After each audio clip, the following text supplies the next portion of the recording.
Hello and welcome to Codebase Alpha on this Monday evening here in the UK. Here I am in my control center, as you can see, and we've got a green screen, hence the slightly new look to the stream. Also, we're broadcasting with OBS Studio rather than with Streamlabs OBS. So if anyone's out there in chat, could they just keep me abreast of any audio niggles there might be, because I'm still kind of fiddling with the settings on this this new piece of software for me. Everything was kind of set up nicely for Streamlabs, but now I've moved to OBS Studio. I'm aware that there might be some difficulties with some of the settings. So do please let me know. Unfortunately, the bad news is that I was expecting Mark Miller to join me on the stream today, but unfortunately he's got a power outage where he's in Costa Rica and he can't join us. Hello, Rambling Geek. Welcome to the stream. Good evening to you. I was just saying that unfortunately Mark Miller can't join us on stream to show us Code Rush this evening. He's got a power outage his end, and we're going to have to replan that probably for about 2 weeks' time. So so we've got a new setup here with OBS and with the green screen, and I've got a few lighting issues. You can see there's quite a shadow here caused by the pop filter. I do need to kind of fiddle around with my lighting, so I'll try and kind of adjust my position, but I do need to be fairly close to the snowball mic in order to get a decent volume. So do let me know if there's any problems in terms of audio. So let's pop over to our code for this evening. So we're going to be looking at AlphaBot, which is my my chatbot. So here we are with the project. It's a fairly large project. The chatbot is capable of connecting to Twitch, to Discord, and to Slack. It started off live as a Slack bot. Then I connected to Twitch, and then over this weekend I connected to Discord. So it's running across all those different kind of platforms. This evening I've actually got it changed so that it's only running on Slack and Discord. So I'm just commenting out these lines here. And there's plenty of work to be done on this chatbot. Ace Flameseer, welcome. Thank you for the background, the comments on the background. Yes, I was quite pleased with that. So that's the Codebase Alpha control center. It's a bit grimy, but we like it here. So as I was saying, currently I've disconnected it from Twitch chat. Say disconnected, I've just commented out the line. If you can see here, I've just commented out on this line which goes through all the different chat clients. So one of the things I want to do on stream at some point will be to actually go through and set all that kind of those settings up in the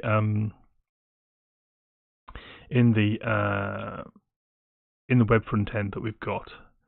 Okay, so what I think we'll start off with is I do want to look at the text adventure today, but let's have a quick look at what our chatbot can actually do. So I'm just going to start it up. Video froze. When? Just now? Oh dear, the video's frozen, is it? It's not a good start. So is it back? It's working again now. Okay, well that's interesting. Let's hope that doesn't continue. Is the audio okay there, Ace Flameseer and Rambling Geek? Are we okay with that? Mobile. Rambling Geek, you're on mobile. Okay, it could well be then. The audio is good. Thank you very much, Ace Flameseer, for confirming that. Okay, so we've got our chatbot running now. It's connected to to Slack and Discord. I'll just bring a Slack client across. There we go. Here's Slack.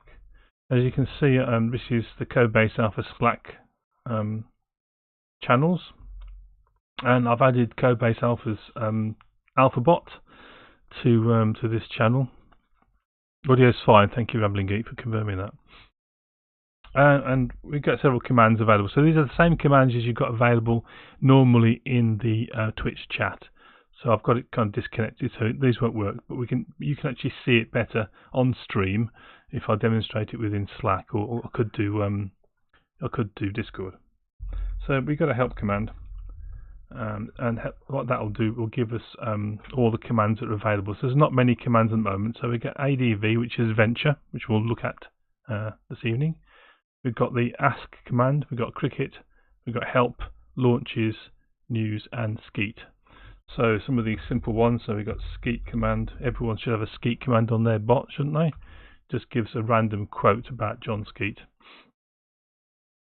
Okay, the Launches command, you'll have seen that on stream.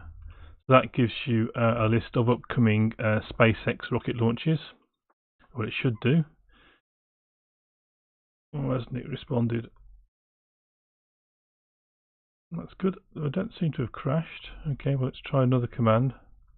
Let's try Help again. Yeah, so we're actually connected. So let's try News.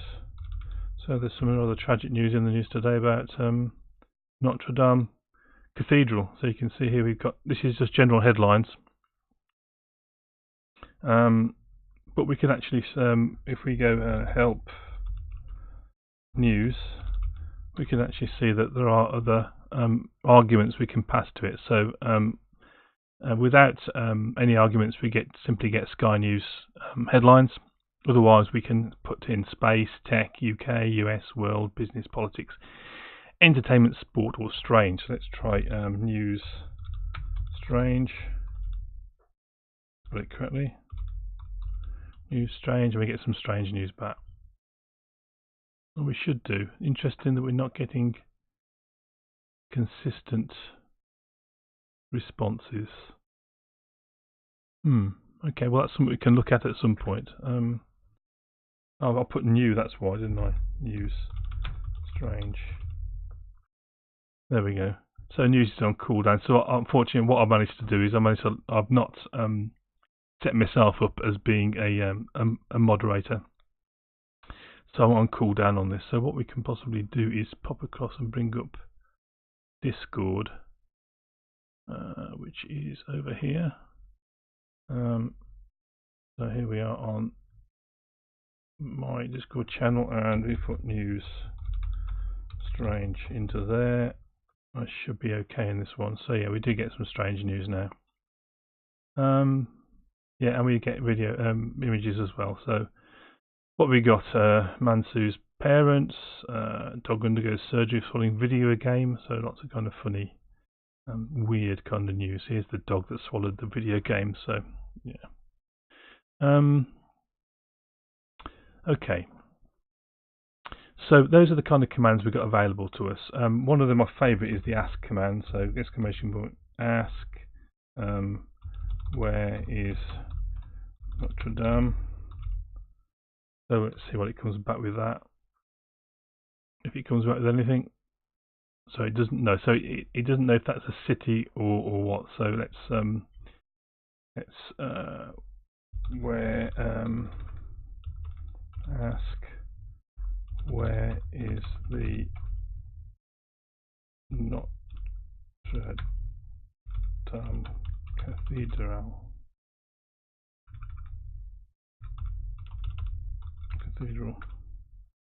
Hopefully we'll get something back from that. Yeah, so we do get some. So we get some news, in fact, about the massive fire that's broke out. So the ask command can be used for all kinds of fun things. I've seen people put in what's the flight airspeed velocity of a swallow, and it does actually come back and say it comes back and says, do you mean an African or a European? Hi, Sam Jones, Chris Jones, welcome. Good to see you. How are you for this evening? So I'm glad you can join us. Okay, so those are the kind of commands we've got available. Let's go back to Slack, because I've got Slack actually, so it's slightly bigger font. So one of the commands we've got available, so if I do a help again, is this adventure command, ADV, and we're going to be looking at that. So let's give it a go. What I'll do is just give you a quick flavour of it. And oh yes, Chris, you started the day with a flat tyre, didn't you? The enormous nail or screw or something stuck in your tyre. I saw that you tweet that. That was horrendous. So yeah, terrible. Sorry about that. It's and not a great way to start out. And you managed to kind of get back on your spare, so that's good news. Okay, so if we try the adventure command, we'll just kind of give you a flavour of what it does. So it's actually going to take me over to the private channel over here.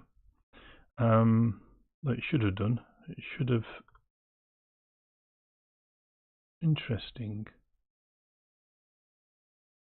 So it's not come back and asked me. Okay, this is very interesting. I've got some strange behaviour. I wonder if I'm still on cooldown on this. Let's go back over to Discord. I'm sorry about this. I'm a bit kind of disorganised this evening because of the unfortunate that Mark had to drop out because of the power cut. So let's see what happens with this.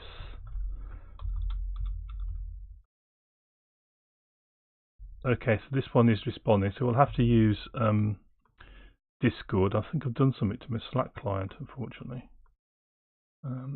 Okay, so I wonder if we can zoom in. Can we make this bigger? I'm not sure if we can. Is that visible? Can you read that, guys, in chat? Ancient Coder, welcome to the stream. Yes, I was just explaining to everyone that unfortunately Mark Miller can't join us this evening.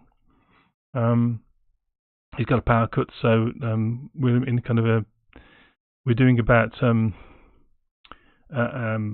of a makeup stream today about the AlphaBot and the text adventure. What I was going to be doing was with Mark was be just kind of adding more features to the text adventure, and we'll do that this evening. But we're going to be kind of do it in the context of Code Rush. So you can read it, Chris, but you can't read it on your phone. No, you won't be able to read it on a phone. I don't know. Does anyone know? Does anyone know Discord sufficiently to know if we can actually get this bigger?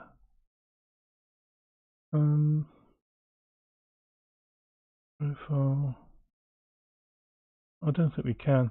I think this is one of the problems, which is why I was planning on using Slack for this, and I'm not quite sure why Slack's not responding. I'm just going over there, and let's continue this. If you can read that, then okay, that's fine. So if you can't read it, you can see that what we've done, we've landed into our adventure game. So you get a bit of explanation. It says there's several commands you can use. These include these, but it actually doesn't tell you all the commands you can use. Control plus, let's try that. Control plus. Yes, that's made it a bit bigger, hasn't it? How's that? Is that better? Thank you for that, Ancient Coder. So let's try that. Let's try another, make it slightly bigger. Okay. What we'll do is make it as big as you can go. Okay, so within the window you can see we've got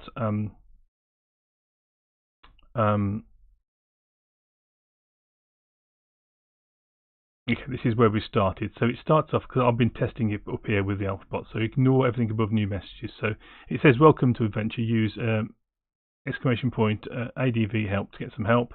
We're at the end of a road. You're standing at the end of a road before a small brick building. Around you is a forest. Small stream flows out of the building down a gully.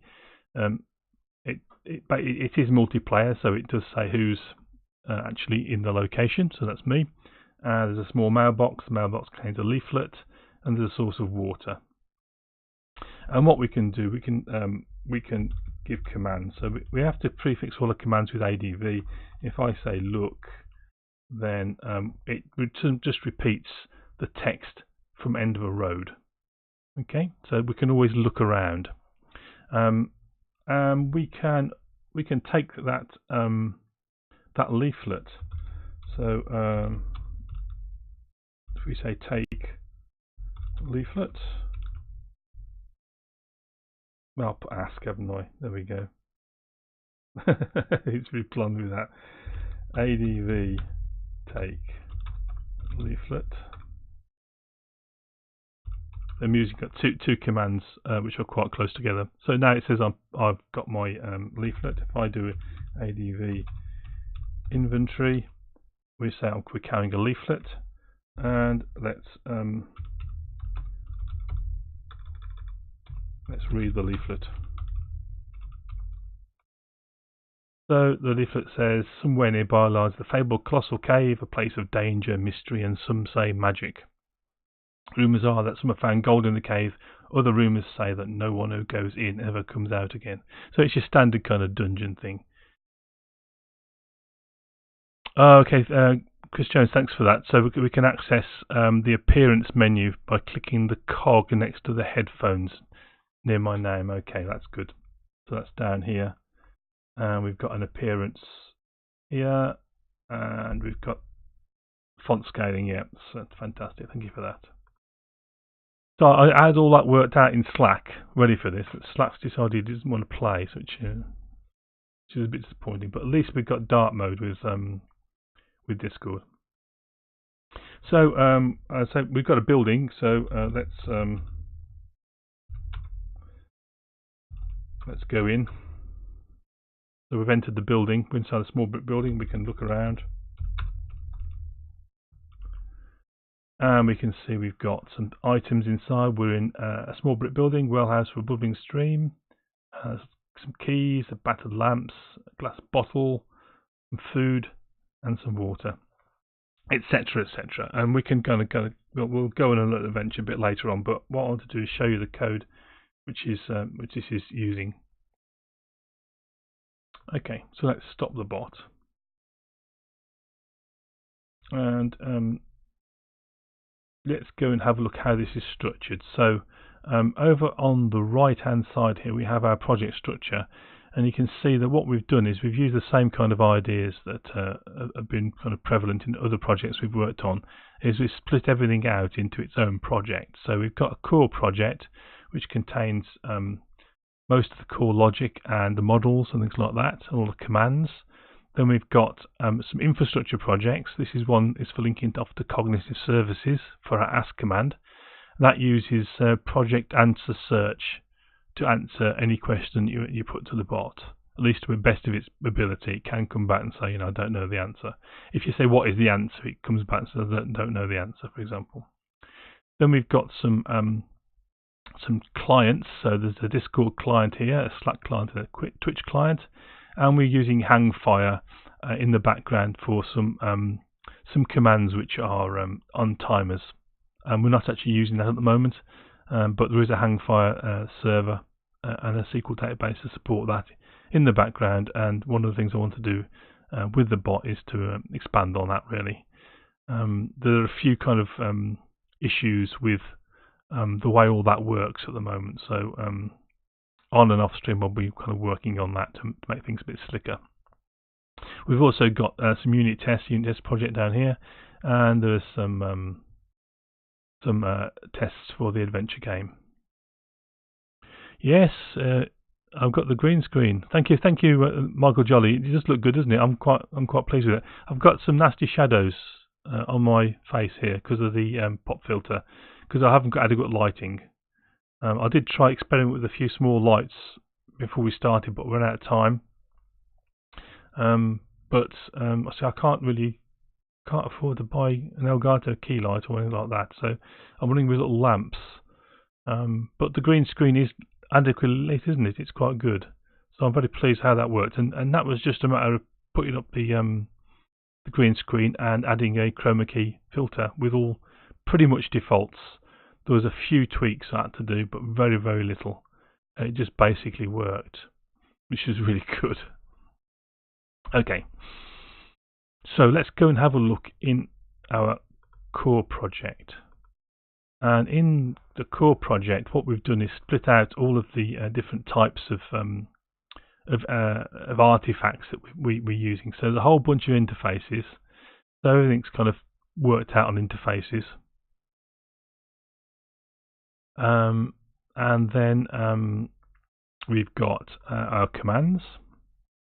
So these are all the commands that we're using. So the way the commands are working, say if I look at, I don't know, let's look at the the help command, for example, they all implement the I command interface.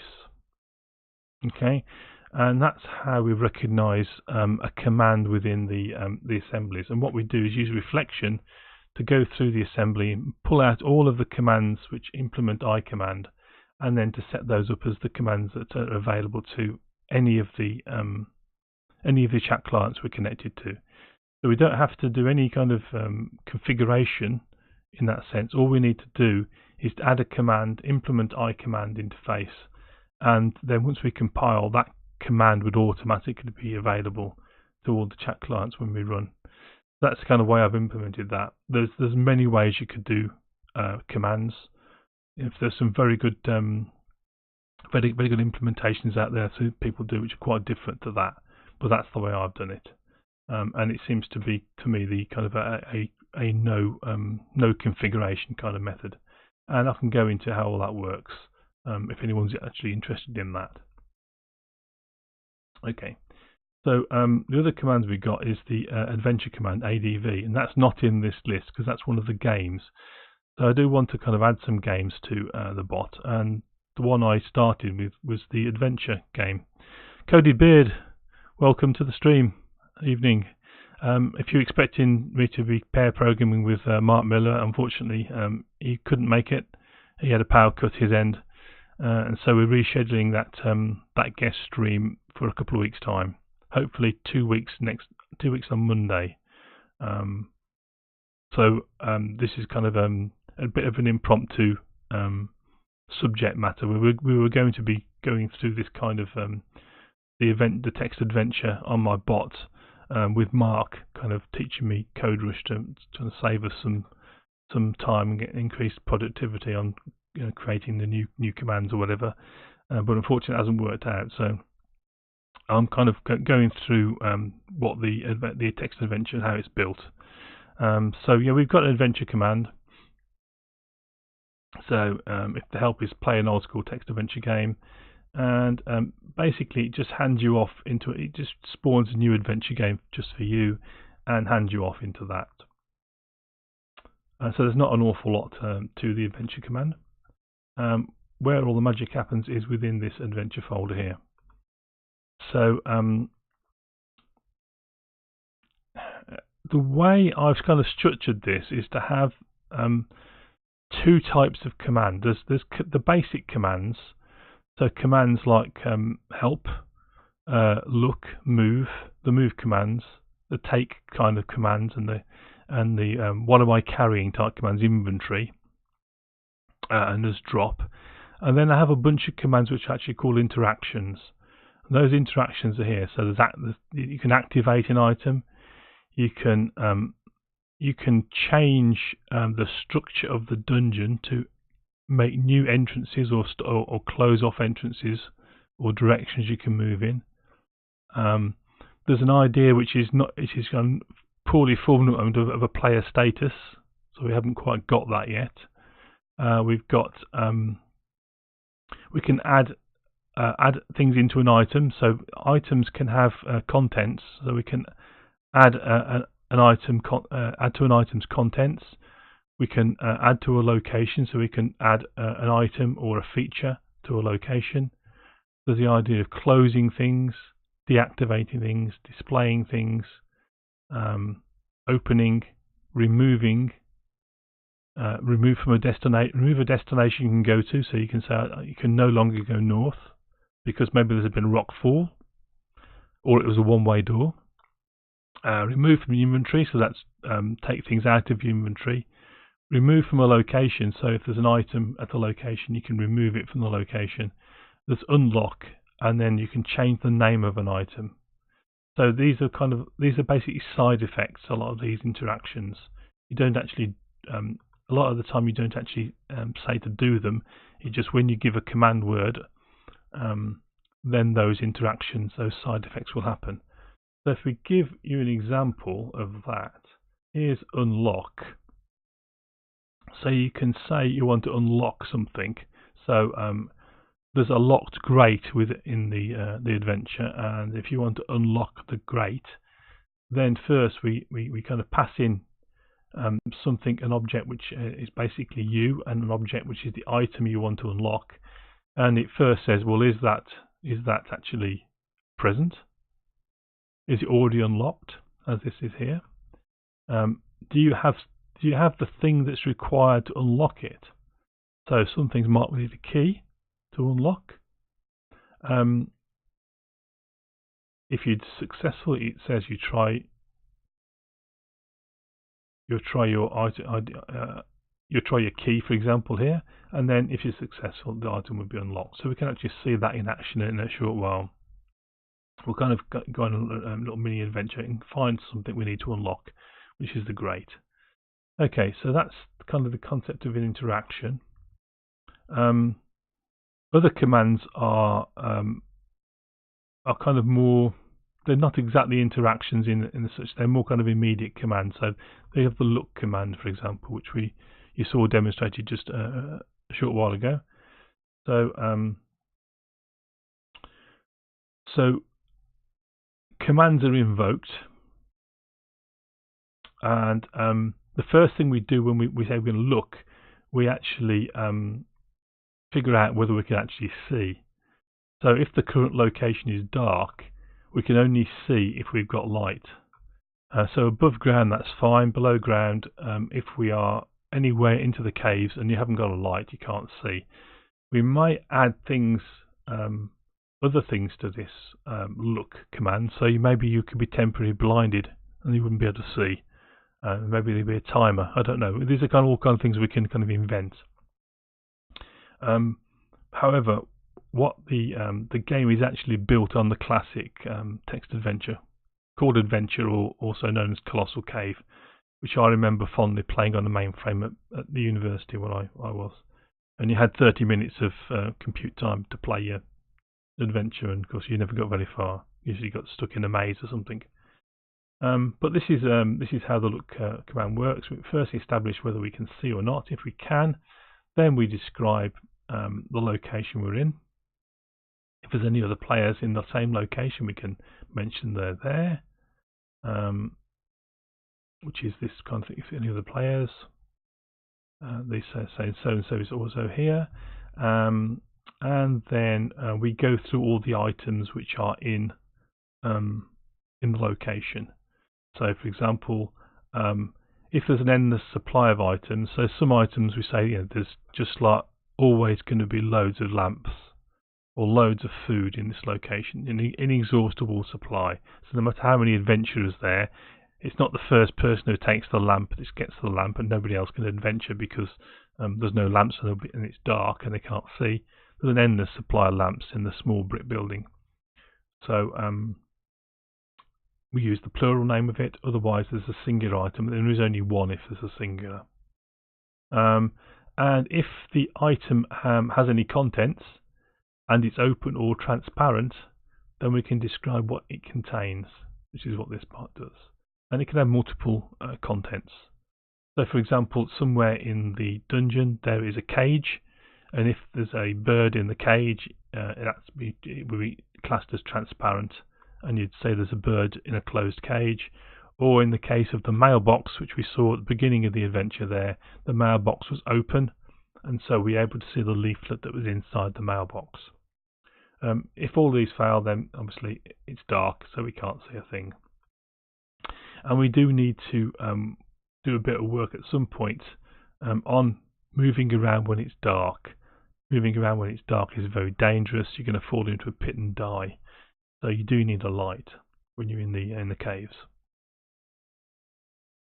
If you also know, what if a cage contains a cage that contains a bird? You can certainly do that. If there's a large cage, you could put the small cage inside the large cage. Interesting to see what it would say. I think it would say it contains a cage. The large cage contains a cage, and then you'd have to get the cage out and have a look into it. So it's probably not infinitely deep in that sense. But we could change this. This is only kind of one level, as you can see here. So the contents only go down one level. But yeah, we could do that. Elgato key light next. Yes, that's going to be harder to get past the misses, I'll tell you. So, but because that's an expensive item of kit. What I do want to do is kind of get rid of this shadow here that's under my chin. I need to try and make it look light or something like that, but I haven't got any kind of softening for my lights. So yeah, hopefully at some point I will improve the lighting, but it's working well enough. I've changed the pop filter so it comes down from below rather than across the top, and that seems to be a little bit better. Okay, so that's the idea of commands. That's the look command. We also have, as well as commands, we have items. So each item is its own class. So you can see there's lots of different items. There's some bars of silver, there's a bird, there's a bottle, there's some broken glass. If you smash the bottle, you get broken glass. There's a cage, some coins, crystal bridge, etc. Dead snake, live snake, lots of kind of stuff like that. So so Fuel Snapper says, not anyone cares, but one of my many gripes with list is that for each over list is slower than for each over an array. So why would that be, Fuel Snable? Do you happen to know why that is? Because you'd have thought the implementation under the covers would be relatively simple and the same. Well, similar, and if not exactly the same, but I guess there must be some additional overhead in the kind of expandable lists, but you'd have thought you wouldn't have thought there'd be that big an overhead if is it noticeably slower.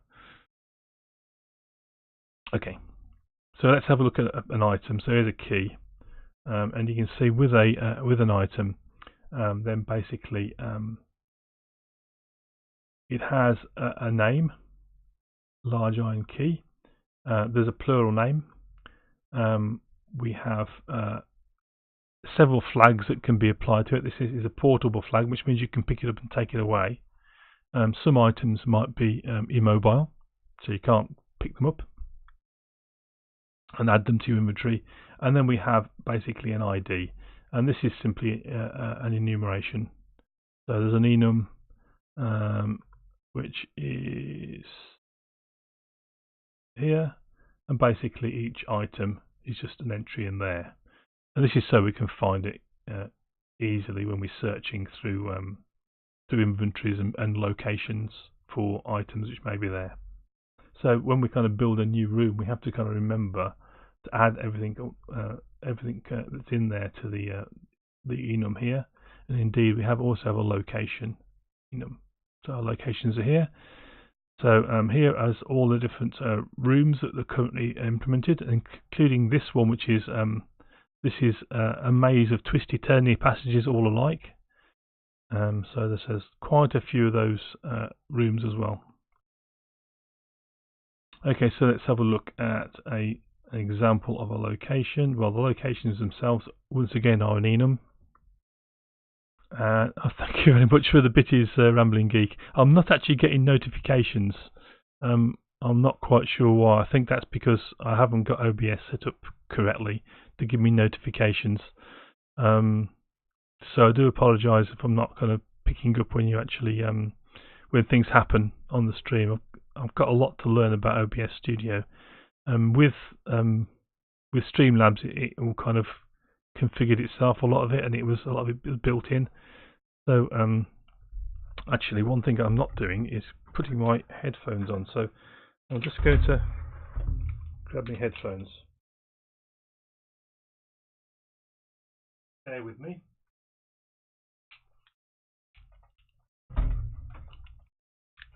It might help.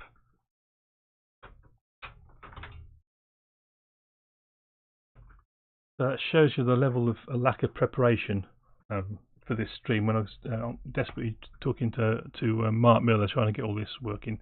Let's get some music on the stream as well. So tell me if this is too loud. What's the volume on that like, guys, in the chat? Is that too loud? Can knock it down. Is it fine? Okay, thank you, Michael.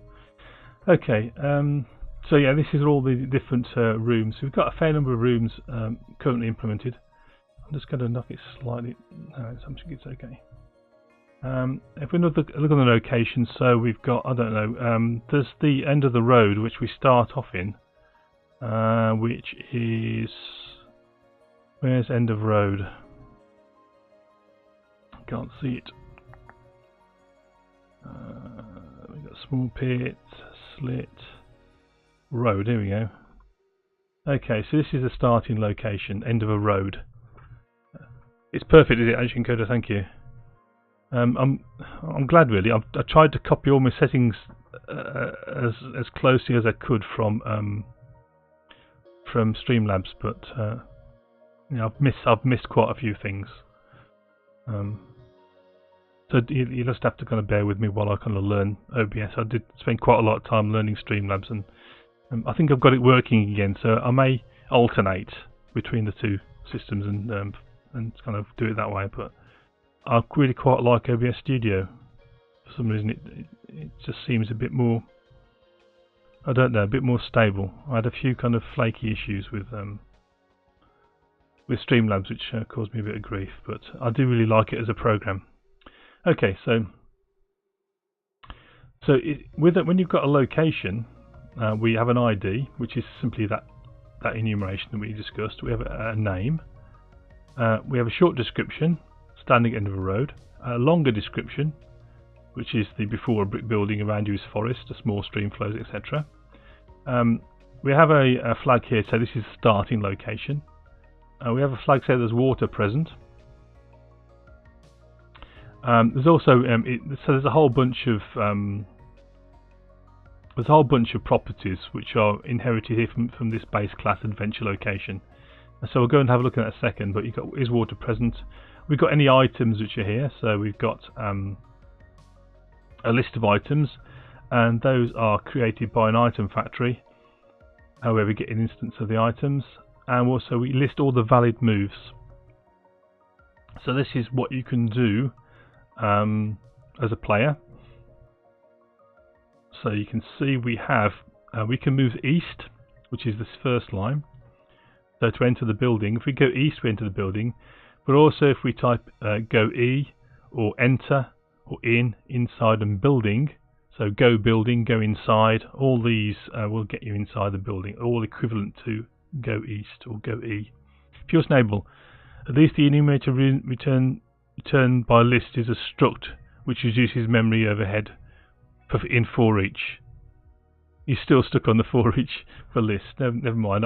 You rant away. I'll be that kind of person who listens and agrees with you, because I'm not a performance freak. I do like to get things running as quickly as I can, and I had a classic example of this in last September, when I might have told this story on stream before actually, when we went live with a new website, and at the same time as going live with a new website, we launched a new web app, a very large kind of involved web app, and immediately as we went live, there was a terrible performance issue, and that moving from page to page took ages. So you'd log in, and you'd go from the home page to, say, a news item, not touching the web app at all, staying within the website, and it'd take ages to get there, really long time. I mean, you're talking about 30 seconds to transition to a new page, and the website was developed by a third party, and they immediately jumped onto me and said, well, there's a service layer basically underneath this, and what they do when you log in, they grab about 15 items from the service layer, which is your kind of basic profile, and they immediately jumped on me and said, well, it's your service layer is too slow. So literally I was 72 hours straight improving the performance of the service layer, and I actually managed to speed it up 500% just by kind of tweaking code and taking a slightly different approach. 500% increase. But funny enough, it got faster when I kind of benchmarked it, but when we put it up against the live live website, it didn't get any quicker. the website still took 30 seconds. And I looked back at my the boxes which were running the service layer, and they're 100% CPU. They're absolutely maxed out. This was a complete disaster. And then after 72 hours of actually solid 72 hours work, we found that the website wasn't caching any of its results, and every time it moved between pages, it then inquired back to the service layer wanting all of your profile information again and again and again. So every single time you changed the page, it read the profile out of CRM via our service layer again. As soon as they fixed that, CPU went down to 1%, and everything was blindingly quick. And I didn't, strictly speaking, didn't need to have made my speed changes. I'm glad I did, because we learned a lot by doing it.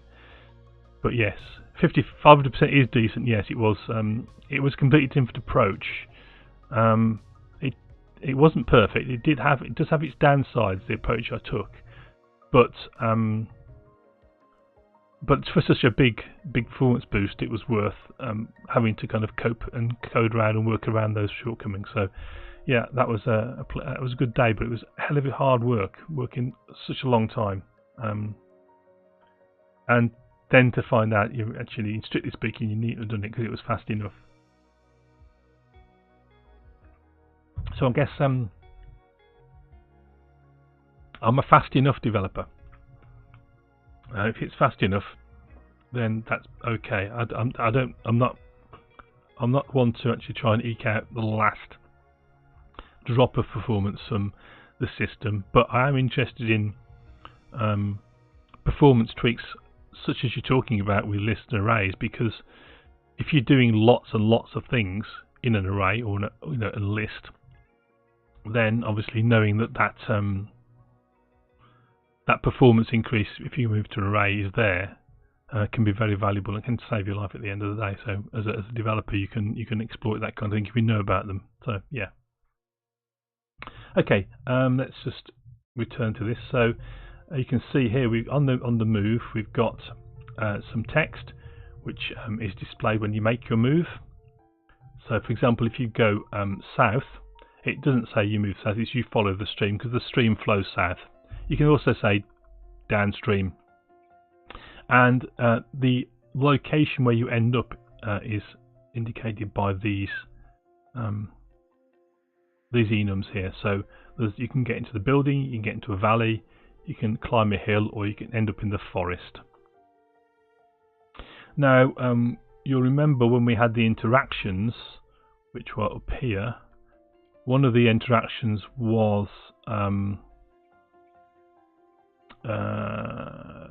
add move. So what the add move interaction actually does is add to that list. So it will actually create a new player move. So down here, if there was if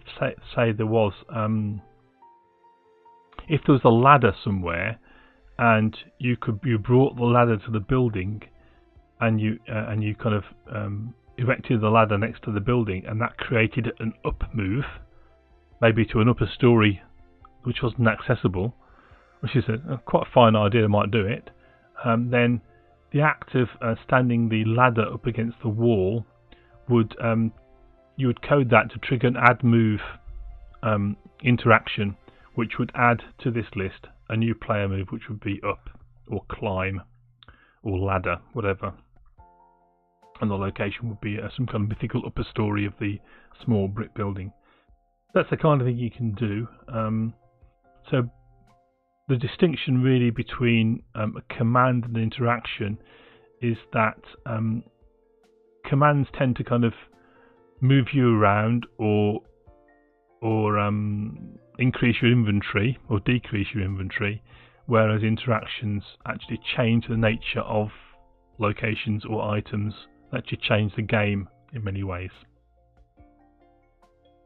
So let's have a little demo of that, so you can see how all that kind of thing works. So let's start it up again. Should we try Slack again? Let's try Slack.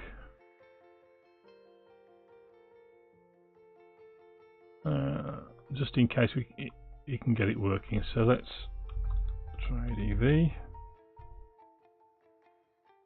So it doesn't want to play with me, does it? I wonder why that is. Fair enough, I will give up on that and I'll take that off stream because that has been working absolutely fine on Slack. So this is a map of the adventure, so we'll come across that in a minute. And we want to bring up where are we?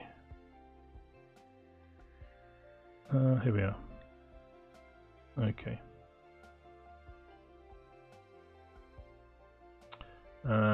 We'll go to my general and we'll type in ADV. So I'm back in the adventure. There we go. So here we are, stood in front of the small brick building game. Fuel Snowball says it's quite common that initial analysis during an incident is wrong, but you need to work with the incident for a while to see that. But over time I like to question the obvious facts. Yeah, I mean the problem was when you're working with a third party, I don't know if you find this at your business, but project managers tend to believe the third party over their own developers. So the third party threw its toys out the pram and said, it's your system that's wrong, not ours. We cache everything, but they didn't because their cache wasn't working. Now there's a number of kind of lessons to be learnt from the whole incident. One of the main ones is make sure your test environment is the same as your live environment, because with our system it wasn't. And so while it worked fine on the test system, it didn't work on live. So there's many lessons to be learned from that, not just the analysis issue or who believes who. And in the end, we got a better system out of it because the back end was 500% quicker. But I'd rather not have to spend 72 hours to do it. Okay, so let's enter the building again. And I do want to find a way of not having to type ADV each time, but let's go in. So we're in our small brick building. We'll have a look. Okay, so I'm gonna take. So one of the things I do want to implement at some point is a take all, which will mean I don't have to type each individual thing in, but at the moment I do. So I'm going to take the key. I'm carrying a key.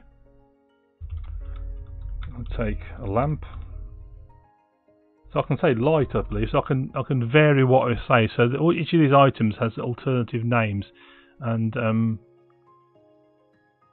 it's all a matter of working out what different names to give. It's a bit like working with Alexa, really, when you have to work out, all the various things people could say which are equivalent. So I can't see a light. See, I haven't got light. I've got lamp. So that's one thing we can actually do. Take lamp. So I've got lamp. What else was there? I can take a bottle.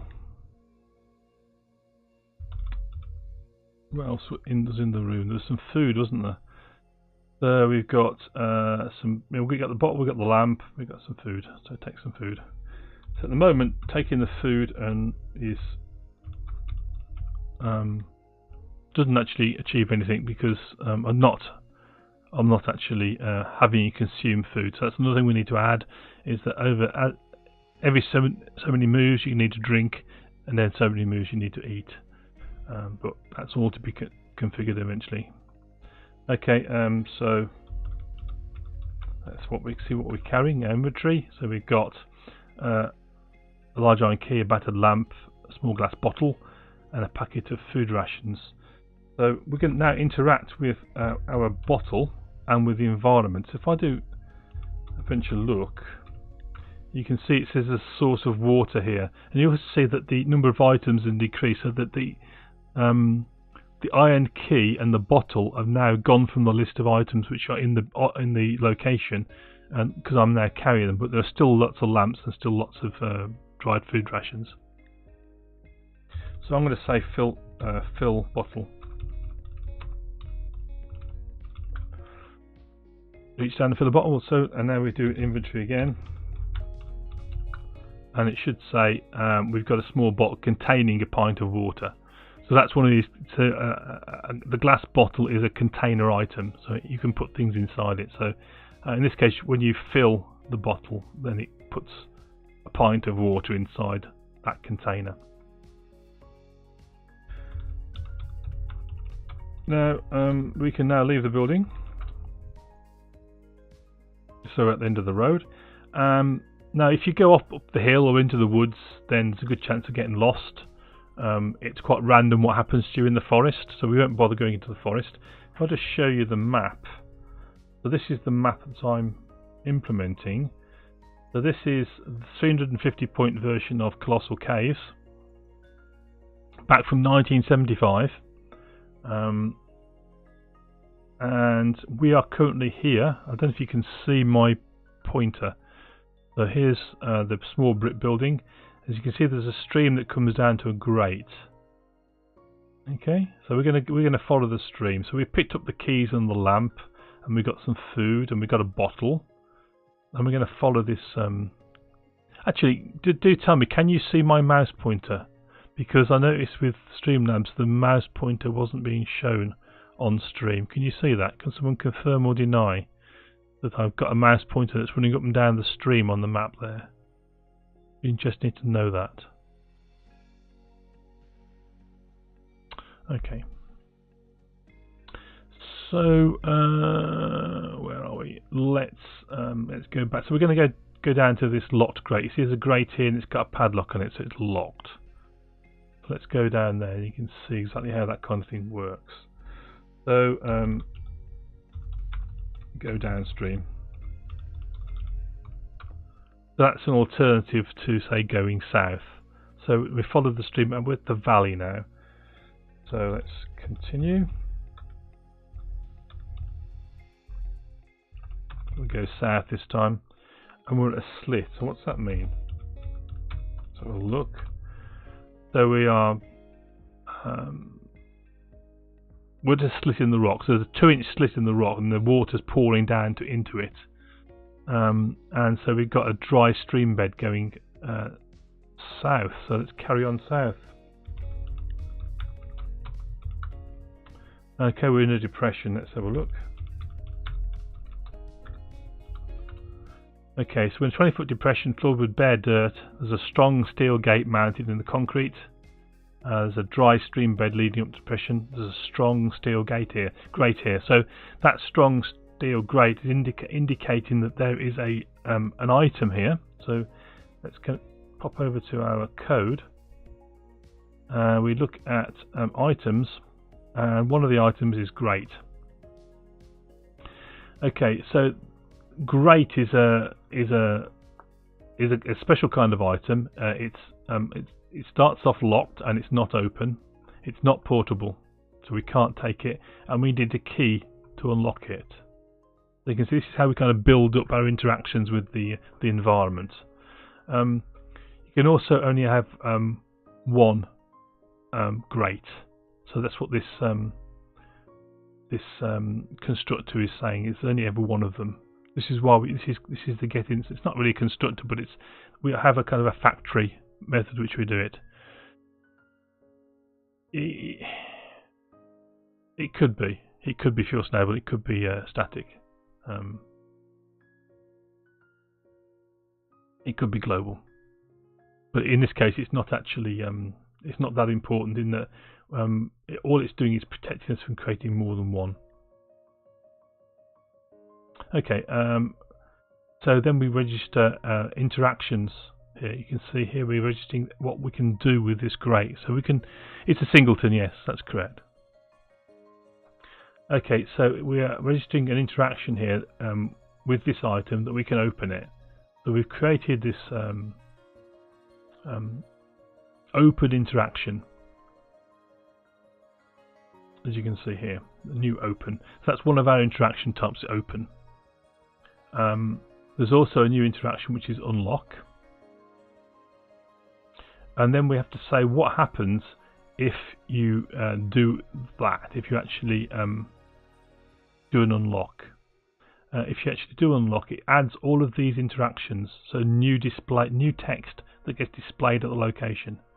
So when you unlock it, you see, and you're above it. It says there's a grate that's open. There's a dark space below, a ladder leading down into blackness.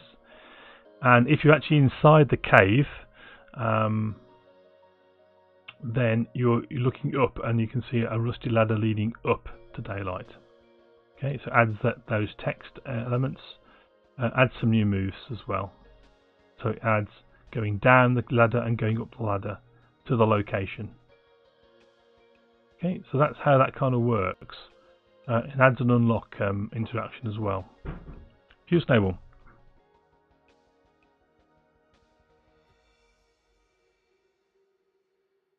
Yeah, so the state of the grate is protected. So if I open the grate, hi Brendan, good to see you. Thanks for joining the stream. So as new people arrive, I've been explaining that Mark unfortunately has a power cut his end and wasn't able to join us.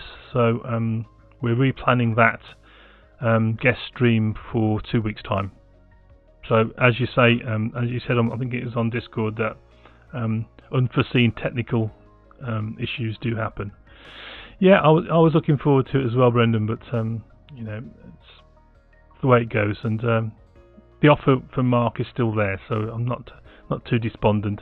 And it does give me a bit of chance to actually get more used to OBS, because already I'm missing some features from the Streamlabs, so I'm not seeing any kind of notifications of things happening on screen, and that seems to just happen automatically with OBS, Streamlabs OBS, and so I'm going to be kind of picking up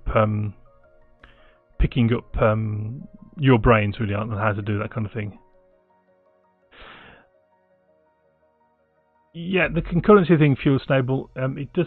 So yeah, so it's once you if you open the grate, if I open the grate and then you come along as a different player, the grate will be open because there's only one key.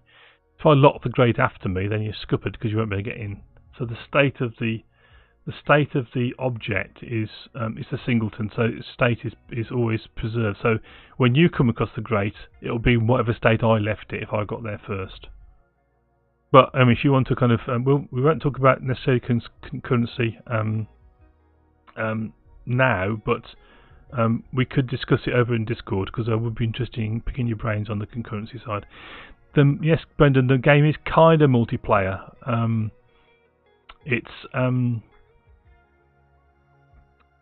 I do want to have it so you can talk to other players, and we may kind of introduce the idea of, I don't know if we really want to introduce fighting, because that's not really in the spirit of it, but maybe handing items between different players. So if I've got a bottle full of water, I could maybe swap it for, I don't know, a pickaxe, something like that. If you're kind of dying of thirst and I need the pickaxe, we can maybe swap items. How that's actually going to work, I'm not 100% sure yet, but more than one person can play it, and if two players are in the same location, it will list all the players that are in that location, and so we're open to be able to do interactions. So it's not exactly a MUD yet, but it's got the potential to be multiplayer in that sense, but we're going to have to build all that kind of stuff into it. Okay, so that's where we are at the moment. So we're at the grate, so we've got the key, so we can unlock the grate. So we're going to give it the command unlock. Okay, so we're set at this location here. So we're currently at the depression. So our current location is the depression. We can step through and you can see that it is locked. If it isn't locked there, then it says, well, it's already unlocked. So it's now going to say, do we have the item that we need to unlock? So we're going to look in our inventory and we're going to try and find the key, which is the item to unlock. And then we can step through into there.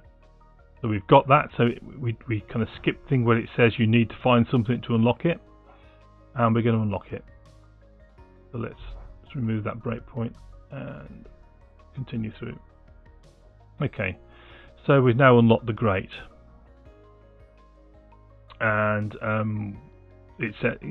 what it's done is it's unlocked it. It's now in an unlocked state, and as I say, that's unlock state for everybody, and it's added some new text to the location. It's added a down location, so a down move to the location, which wasn't there before. So you could have go down, and it says I can't go down, and there's a grate in the way. But now it's added the down move to the location, and it says we can go down the ladder. So let's go down the ladder. So go D. So we're in the entrance cave. Let's have a look around. So it's pitch black, we can't see a thing. So we've got our lamp. So let's see if we can light the lamp. I think we're going to use the lamp. Light might be a feature. So use lamp. So let's try. So we may have to look at the code. Oh, there we go. We've lit the lamp. So light lamp. So light is a is kind of interaction with the lamp which we created. Use lamp should have worked really, but it did say can you be clear what you want to do with the lamp. Okay, now we can have a look, and you can see we're in a we're beneath a small grate. There's a ladder leading up, and so that text has now been added to the location. There's a strong steel grate here, so we could possibly say that grate is open. So if we look at our map again, bearing in mind that the map is obviously not something that you'd normally have, you have to map yourself. You can see here we are below the grate. Nobody did say whether they could see the pointer. Can you just confirm you can see my mouse pointer? It does look like you should be able to see it, but I never know. Okay, so it looks like we can go west to this cobble crawl and actually pick up this. There's a bird cage here, so let's go and try that. So let's go east. Can't go in that direction, right?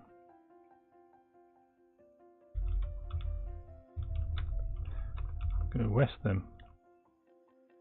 So we get down our belly and start to crawl. Now these messages you get down on your belly and start to crawl. These are, you can see the mouse pointer. Thank you very much, Cody Beard. So that's a plus already because you couldn't see that on Streamlabs. So this message here is a custom message associated with moving to the west in this location. So rather than just kind of a generic you go left, you go west or whatever, then we can add our own custom messages. So if we go and look at that in the code, so that would be in a location called Entrance Cave. Those are locations, and it's Entrance Cave. Okay, you can see we've added some custom text here to the player move, which is basically we're going to move to the cobbles, and the commands we can do are west or W. So it can be quite flexible, and you can add quite a lot of atmosphere to moving through the dungeon by using this kind of these custom moves. So player move is simply generic. You know, you go when you give the command west or W or whatever, you're going to move to this location. But we've got this kind of custom descriptive text which we can add. So let's go a little further. Let's go west again. So wriggle and squirm your way deeper underground. So once again we kind of got a bit more kind of atmospheric text, and then we're in the debris room. So we'll look. Okay, so you're in a debris room, a room filled with debris washed on the surface. There's cobbles, etc. And there's a note scrawled to a wall. Encrypted note on the wall, X, Y, Z, Z, Y, which is a magic word. So we can use that magic word to transport ourselves back to the small building. And there's a number of these magic words kind of scattered around, and mainly they're quite good for testing. That you can kind of teleport into various parts of the dungeon. and there's a rod with a black rod with a rusty star on one end. Now this rod is quite interesting. What I'll show you is we'll pick up the rod.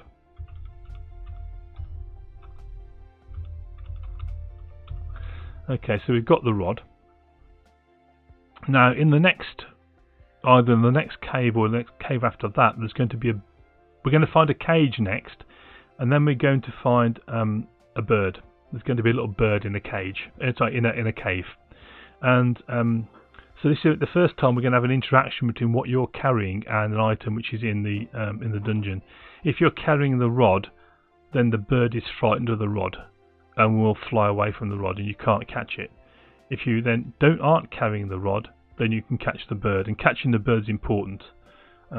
Although you as an adventurer starting out, if you had no knowledge of this game, you wouldn't know that the bird was important. Okay, so let's look at our inventory again. So we've got the key, the lamp, the bottle with a pint of water, the food rations, and the black rod. So let's go west some more. We're in an awkward canyon. Looking around, okay. More west. We're in the bird chamber. I think we must have missed the cage. Wonder where the cage was. Can't remember seeing the cage. Let's go and look at the code. I think it might have been right at the start.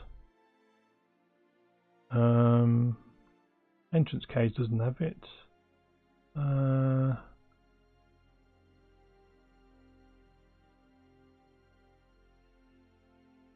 Cobbles has the cage, so we've missed the cage. Let's go back and get the cage.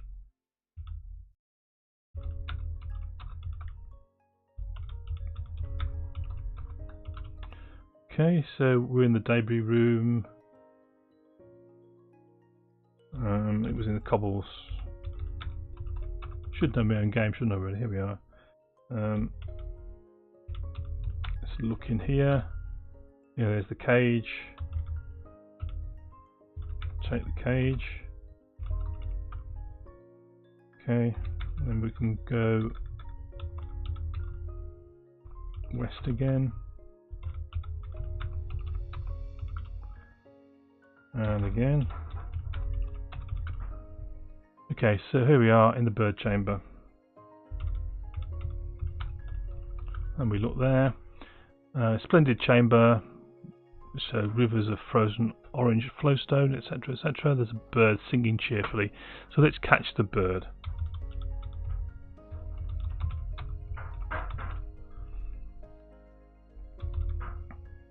I'd take bird. So catch is something we need to add to that. The bird is afraid to evade your grasp because you're carrying the iron rod. So we can. I think we need to add catch to take the bird at that point. So we'll do that. So we'll drop the rod. So there's a bit of a problem there with it says you don't have a rod to drop. It's actually come back twice. So there are bugs in this game. So we need to pick those up. Now we should be able to catch the bird. Carrying a bird. In our inventory, you can see we now have a bird inside the cage, so it's automatically put it inside the cage for us. And now we can take the rod again.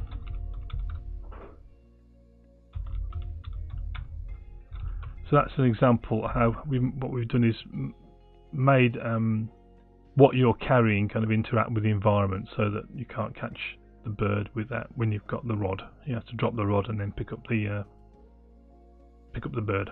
So let's see if we can sort out this catch bird thing. Let's stop the program running. Let's see what we can do about that. So here we have the bird. So what can you do with the bird? You can use it, free it, or release it. So that's when it's in the cage. Yeah, and that's what this is. This is some more happens here. So this is what the bird can do for you. This is why the bird is important. So there's some interactions down there, which will, if we get that far, we'll kind of have a look at how that works. So there was a take command. So it's here's the take command. So it's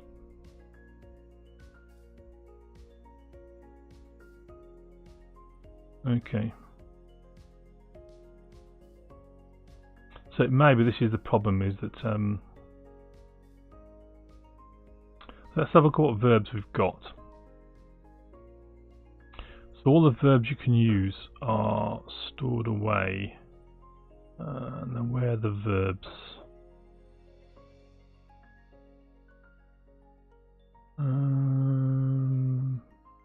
I can't remember. Not there.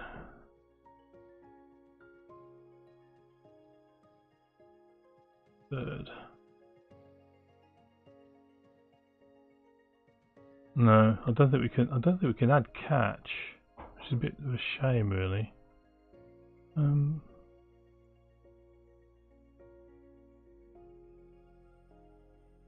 we've got take.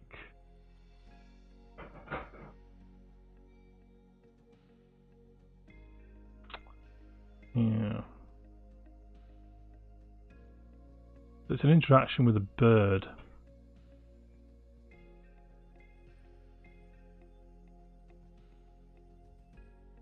So prevent take text. So these are some more of the kind of features of the items in the game. You can see we've got is active, must be contained in. So if you're going to carry it, it's got to be contained within a cage. So if you haven't got the cage, you can't take it. And you've got some more examples of some of these interactions. So if you use one of these free interactions, that use, free, or release, then it's going to display you open the cage, the bird flies out. It's going to remove the bird from your inventory, and it's going to add the bird to the location. This is how that kind of thing, these interactions with the environment work. Time for a glug of wine, I think.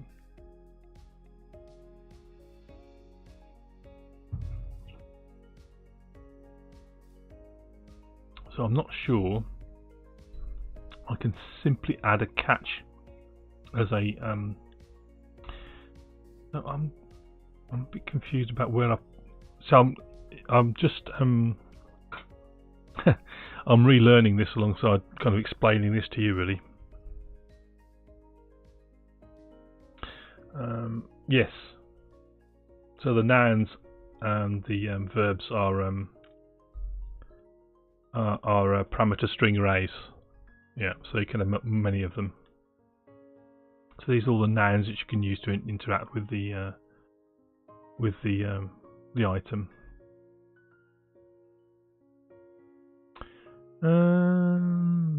So where is this going to be? So I'm really sorry, I wasn't intended to kind of get into explaining how this all works.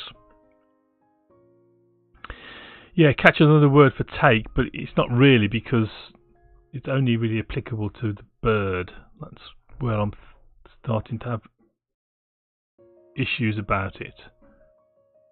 So it's almost like it's an interaction with the bird, which is kind of a special form of take. So you might say here we've got on the bird we've got an interaction which is use, free, or release. We might have catch, and what it does is it kind of grabs the bird and puts it into the cage for you. So it does kind of the opposite of this, but you have to take into account the prevent take item. So if you're carrying the rod, you can't do that. Probably not a time to do that today. I'll work on that, and then I can show you next time, perhaps. I'm just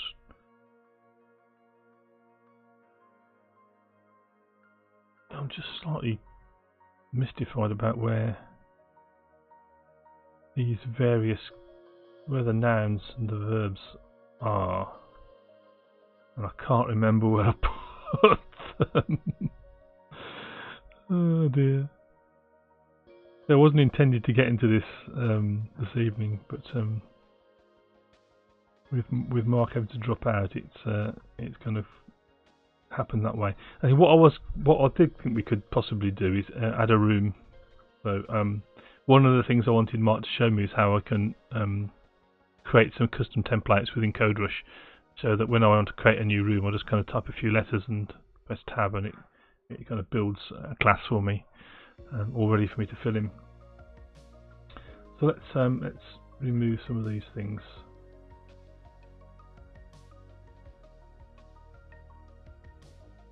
Okay, so if I bring up the map, which is over here. Okay, so if I look at my copy of the map, I've got my copy of the map here, which I've got kind of highlighters on, which show you where which kind of areas are actually built. I've built all this area up into the forest, all down the stream, through this entrance kind of area, down this, at the top of the small pit, down all these stairs here. All this area's done. Yeah. This tunnel up to this maze of twisty turny passages all alikes all done. So all that kind of area there is all done. There's this room with a nugget of gold in is done. There's a jungle of rocks here, and all this is done, and this Y2 is done. This room here isn't done though. This room here. And all this to the silver bars is done. And there's the Hall of the Mountain King with the snake in it. Done. This side chamber's done, and this secret canyon's done.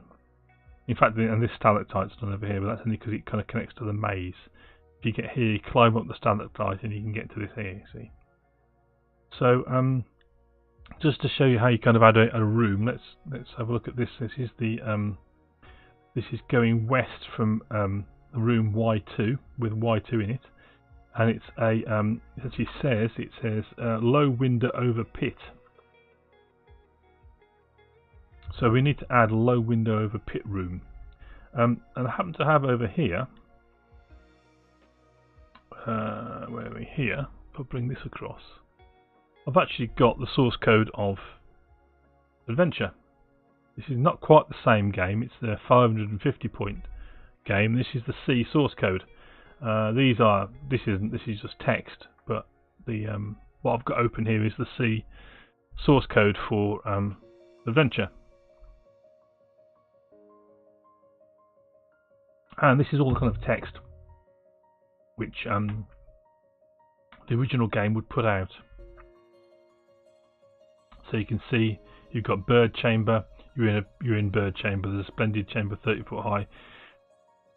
Frozen ridges of orange stone. So I've kind of massaged the text a little bit, but essentially it's the same. So you're in a bird chamber, and what we want is a room which is off Y2, which so Y2 is here, and Y2 apparently is some kind of so the guy who wrote Adventure was a caver, and a lot of the references in here, things like Y2 scrawled on a rock, are kind of caver references. So often they would put things like this on rock to mark out where the location is, and they could say, we'll meet at Y2, or go back to Y2 if you get into trouble or whatever. So that's what that's reference to.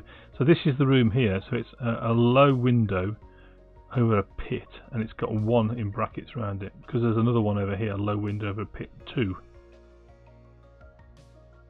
So let's see if we can find anything about a low window over a pit. There's Y2. So here we are. We're at window. So this is the text that corresponds to window. So let's build window 1 it'll be, because window 2 is down here, which is very, very similar. Okay, so I've got to remember how to do this. So it's been a while since I've worked on the text adventure. It's been at least 6 months since I last looked at it, but we will have a look. So we need to go to Y2. So here's Y2, and you can see the west move is noted here, but been commented out. So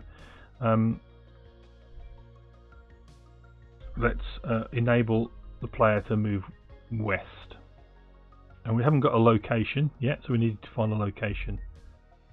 So let's go to the location enumeral and create.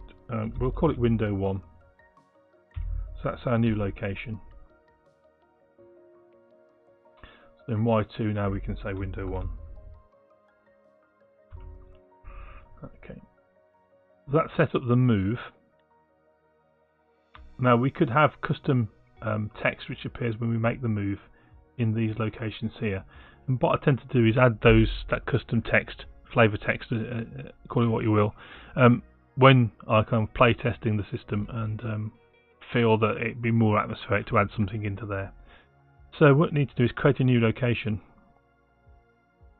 So let's create a new location. Add a class, and we call it window 1. Okay. So let's make that public. And this has got to inherit from. Now I've forgotten where it inherits from, so let's go back over to Y. The adventure location.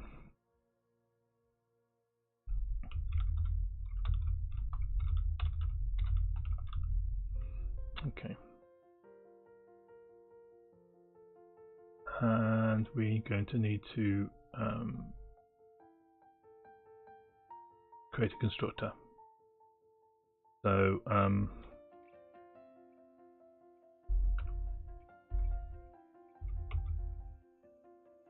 we've created a class, not a constructor.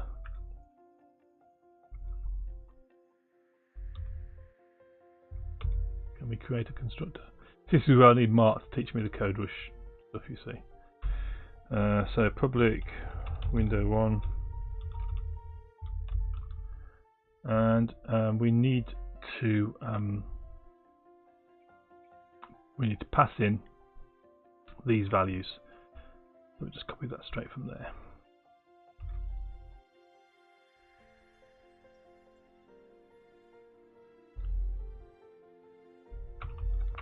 Okay, let's bring the namespaces in. Okay, so let's go and have a look at adventure location. So this is our base class, adventure location. It implements the adventure location interface, and these are all the various properties which live on this this base class. So we have these various things: is water present? Is it dark? We have our base constructor, and we've got various methods we can override. Okay, so let's just do this by comparison to Y2. So we have a location ID and name, short description and long description, and any items which are in there, and any valid moves. This is a very simple location. So we need a location ID, and that's going to be a location window 1. And what else did we need? We needed a name and a short description.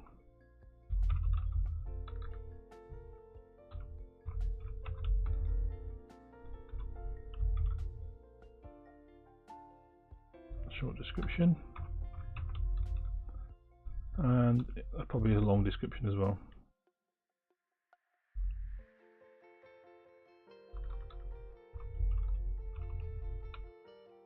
Oh, come on.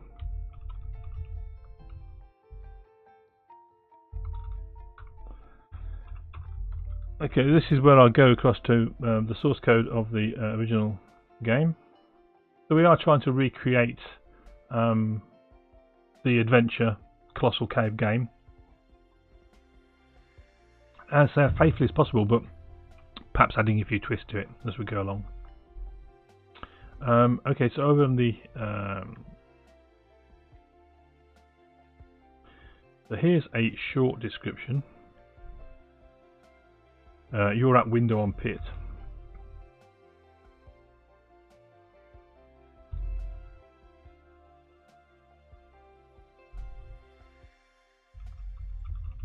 So the name is going to be window on pit. Now if we go over here, you can see we're not actually saying you are at, we're just saying at, because the program would put in the you are. So you're just going to be at window on pit. And now I'll put in full stops, I think.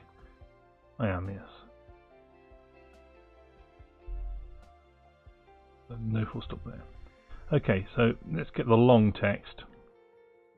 So it's quite long. So it says you're at a long window overlooking a huge pit, etc. So let's grab that. This is the thing where it's got the figure that's staring back at you. And there's a reason why there's a figure staring back at you. You can guess who the figure is.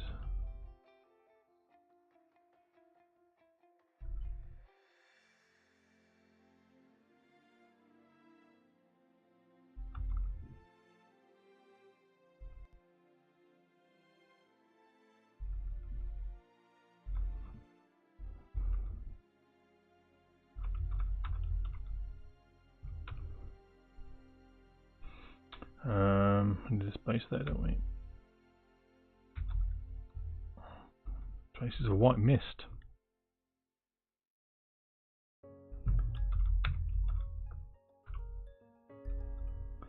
Okay, let me just sort this out.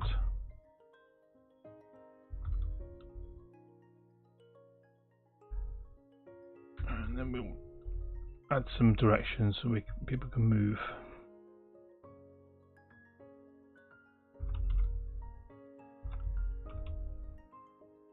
Okay, nearly done.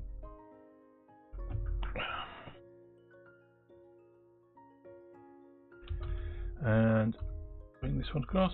25 feet away there's a similar window looking into a lighted room.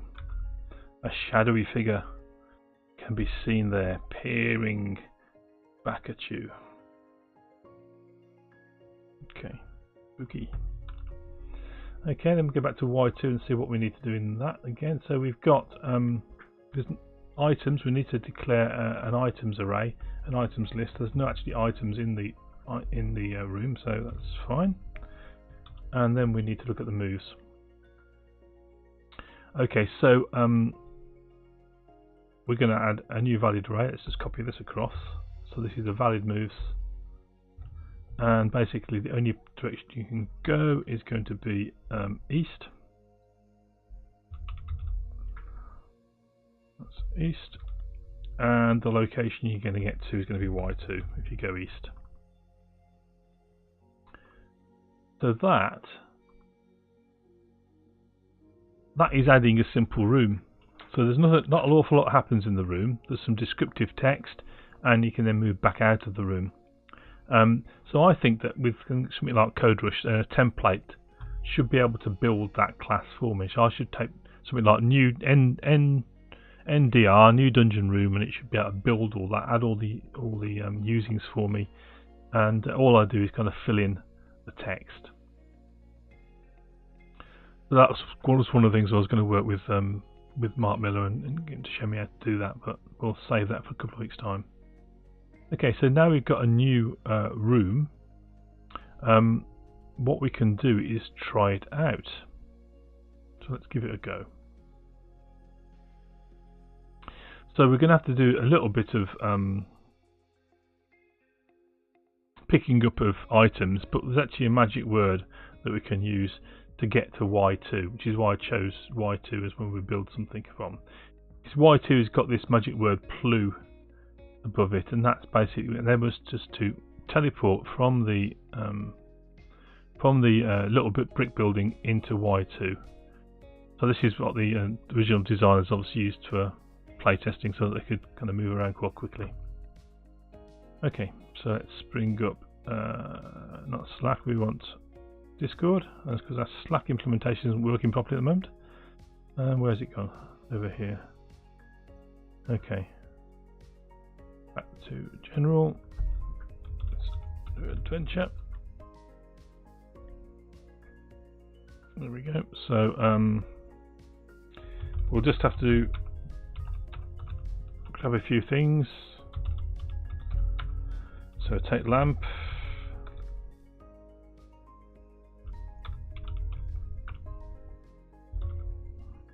Adventure. Take key. Take. So we take the bottle. I'll just show you what you can do. If we look here,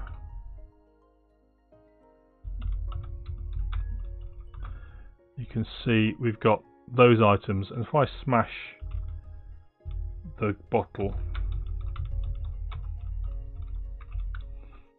so I smashed it, the glass everywhere. If I do a look now,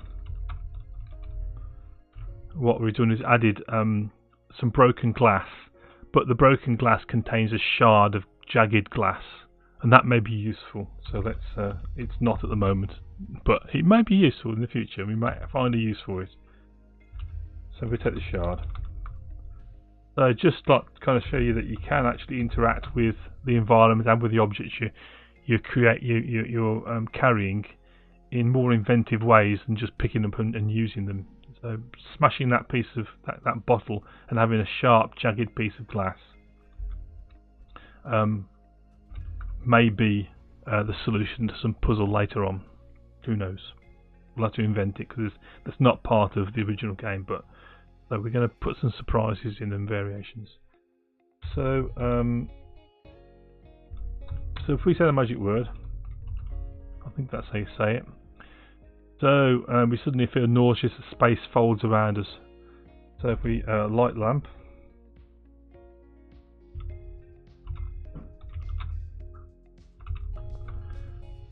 oops, here's the lamp.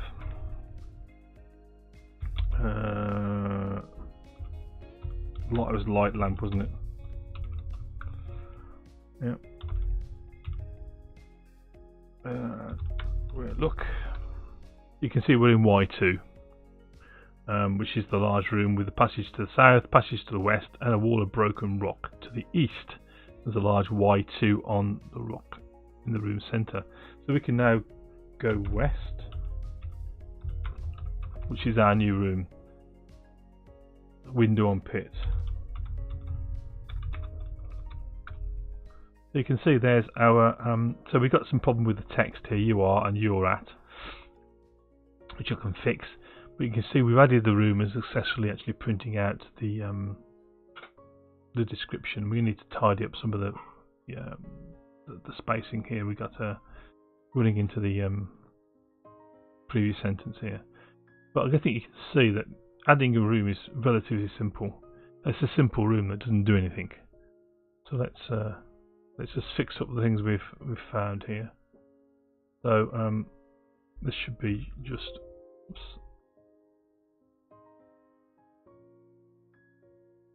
that, and there was a spacing issue, wasn't there?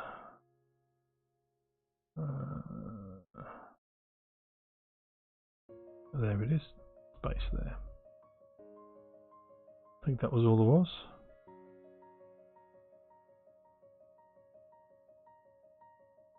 Yeah. So you're at. That's it. You are at. Okay. So what I need to do, I just need to mark up on the map that we've done that room, and let's find a different room to do. So looking at my map,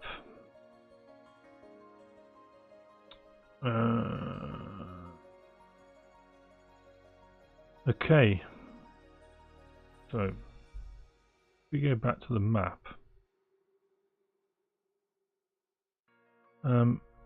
so I've done this room. The secret east-west canyon is there because this is a secret kind of entrance.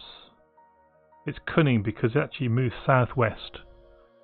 All before you've been using north, south, east, west, up, down. and there's actually a southwest move here. This southwest move is quite interesting actually, because you can't always find that southwest move. So if we go back to, so it's Hall of the Mountain King, which is where that move is.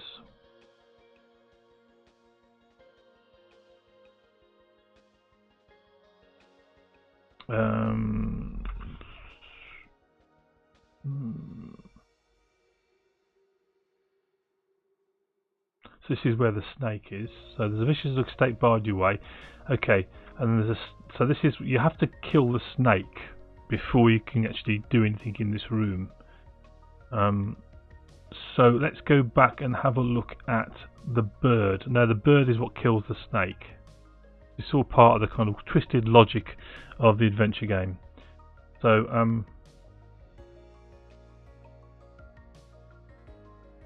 as you can see here, after a furious battle, the bird will kill the snake and it kill it, and then once the snake is dead, then it opens up some new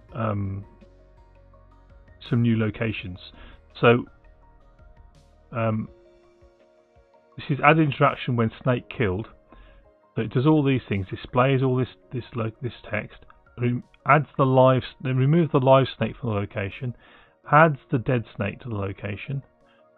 It then adds some new moves, and the moves are going to the north, the south, the west, and then there's a new location. It's called a random move. Okay, so this is this means that on a roll of a die, basically, if you go southwest, which is a new direction that's not really been used before, then on a roll of a die you can find a secret location. So what this is saying is that 2 times, if you roll a 1 or a 2 on your dice, or a 3 or a 4, then you end up where you started. But on a 5 or a 6, so a 33% chance, you're going to end up in the secret east-west canyon. And the secret east-west canyon is this location here. And once you're in the secret east-west canyon, you can see that if you go west from there, you hit the secret northeast canyon, and it's got some things in it. So let's go and let's create the secret northeast canyon. So we'll add to our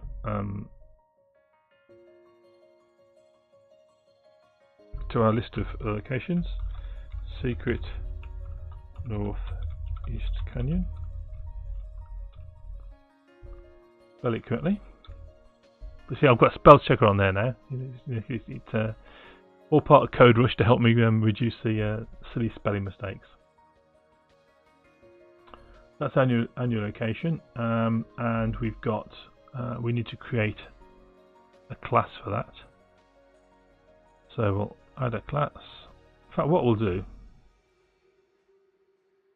we'll Code Rush it. So, and the class is going to be called secret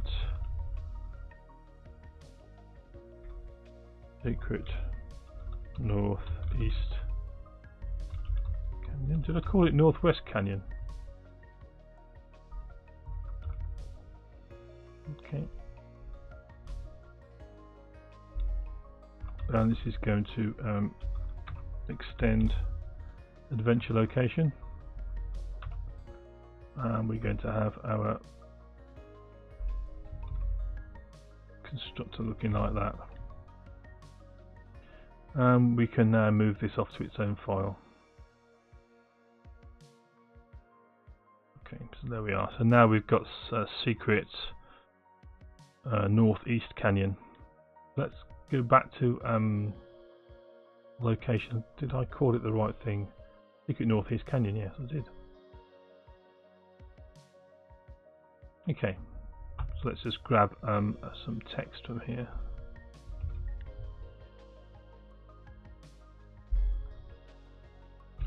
This is where I think it would be good to have CodeRush help us code all this kind of stuff up.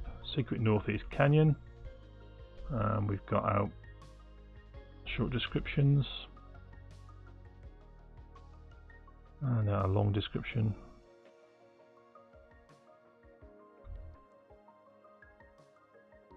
And we're going to bring a few namespaces in. So we've got the basics there. So, and we're going to move here, which we're going to add. Okay, so let's go and look at our source code and see what the secret northeast canyon is. So this is probably, is it going further up? I'll find out. So there's the gold room. No, it can be lower than this, I think. So all of the Mountain King is what we want. Bird chamber, east. There's the maze. The maze is fun.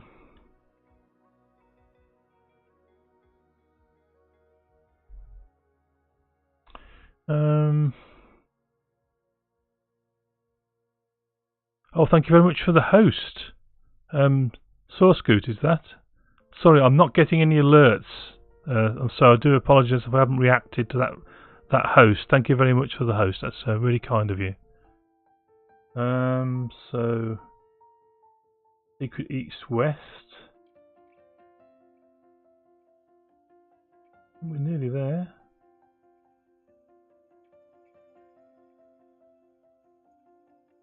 Oh yes, I think this is it. So the secret. Let's go back. So the secret east-west canyon is that one. You may not be able to get back up. So we need to free up this west move, and that's going to be location to secret northeast canyon, and then secret northeast canyon must be in this vicinity.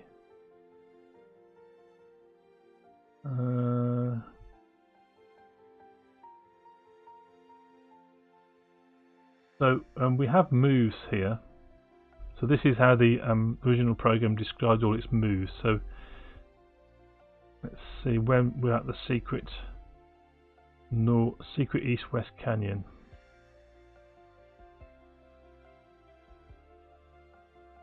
So I did know how to interpret all this really quickly, but I'm afraid I've slowed down, having about 6 months off writing this.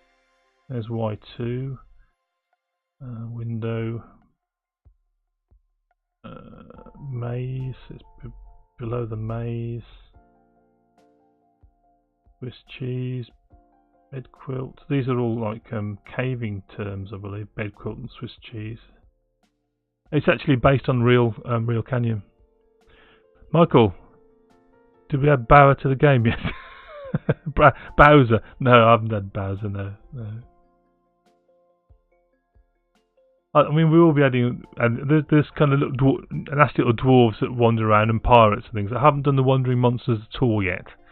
So wandering monsters will be featured. I haven't really worked out how to do them.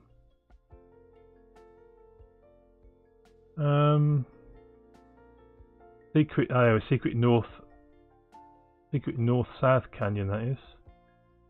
I don't think that's the Mirror Canyon. Oh, maybe that's right.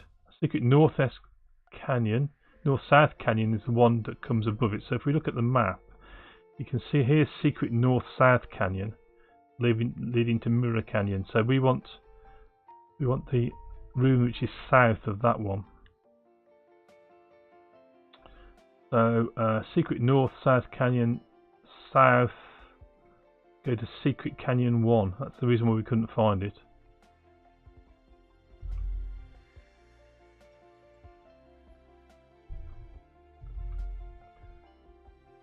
So, where's we find?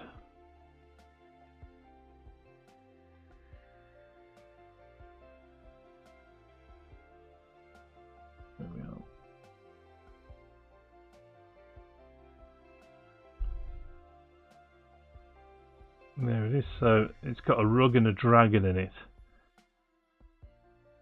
Okay.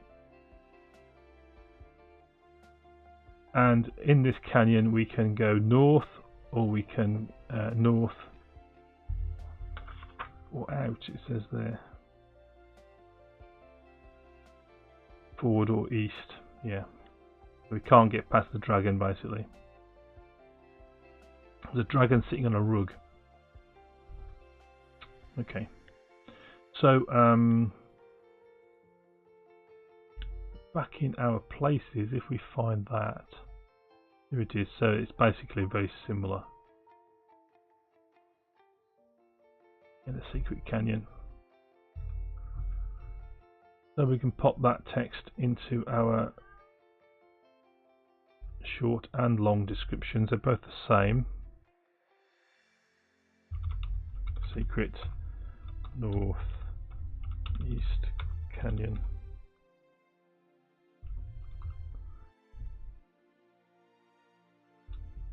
Actually, it was just called Secret Canyon, I believe.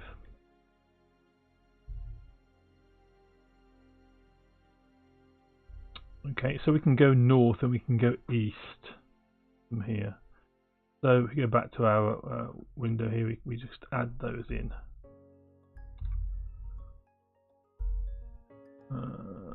Here.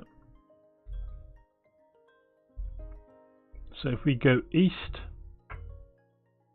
we're going to get back to the secret east-west canyon, and if we go north, then we're going to go to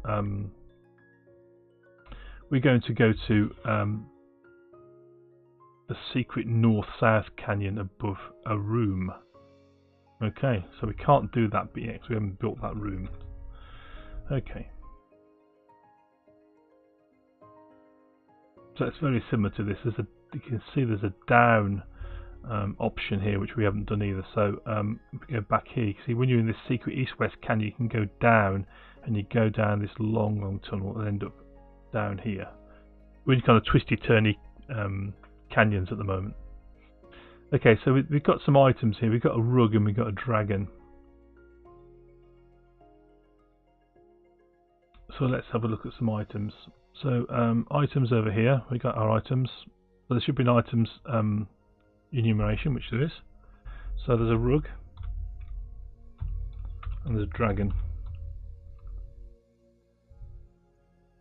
Let's add those in. We'll add an item. This is going to be rug.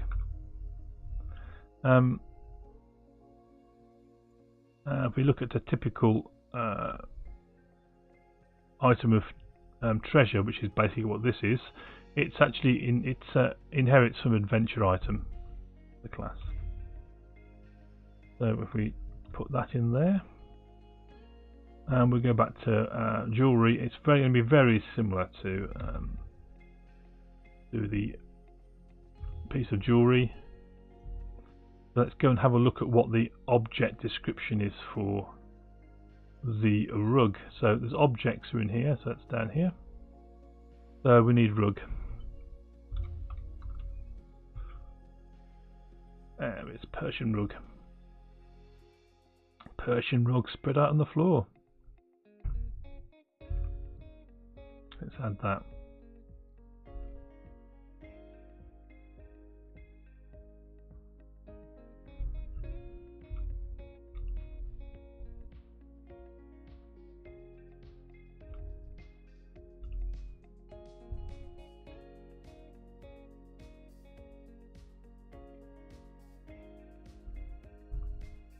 So there's never going to be plural rugs, but we'll put.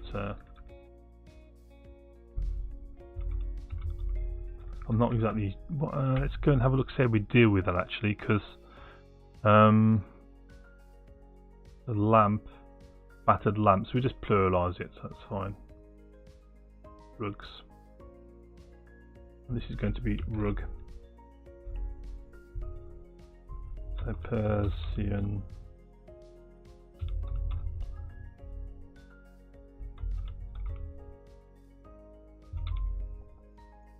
Persian rugs.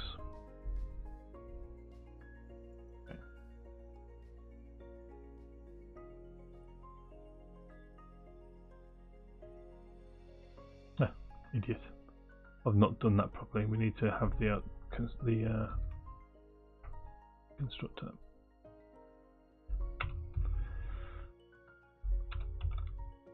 And it's a type rug. And bring that in. So I'm starting to remember a bit more about how this all works. I do apologise, I'm actually picking this back up at quite a long break. So there's our rug. Currently the rug, all these treasure items don't really going to do anything for you. Although they are very useful in the twisty turny maze for kind of dropping and marking your way. But eventually they're going to, when you get them back to the starting location and deposit them in the brick building, you'll get points. So the whole point scoring part is yet to be done, and that's something you might work on Monday, for example. On Wednesday, you might look at bringing scoring, at least some kind of rudimentary scoring into the game. Okay, so there's the rug. And we've got a dragon as well to do.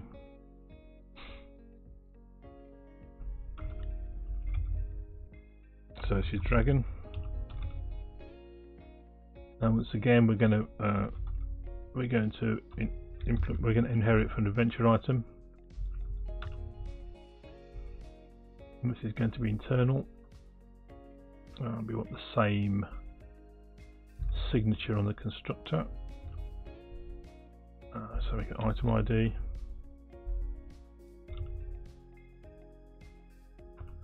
That's going to be item.dragon.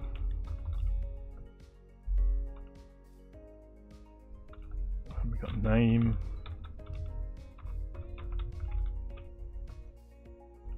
Plural name.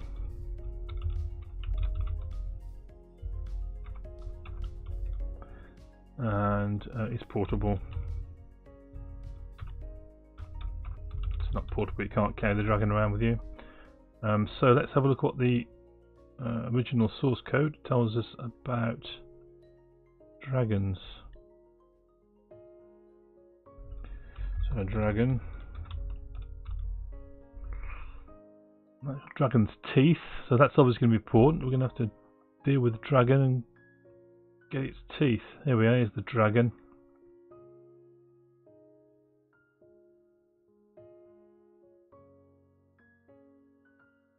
Okay, so this is going to be very similar to the snake. So let's go and have a look at how the snake was implemented. So the snake is a monster which bars the way from entering the Hall of the Mountain King, and you have to defeat the dragon before you can proceed. We've got a snake here, and you can see it's quite simple in its kind of makeup. It's simply going to be the dragon's going to be very similar in its makeup here. So where's dragon gone? Dragon. Oh, dragon was inside rug, wasn't it? We haven't moved it yet. So what did the original text say? Because we want to be a huge, fierce green dragon bars the way. The dragon is sprawled out on a Persian rug. So we'll have that text.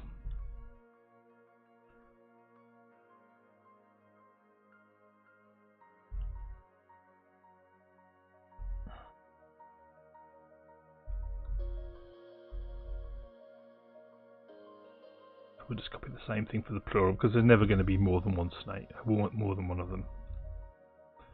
Okay. So let's move this off to its own file.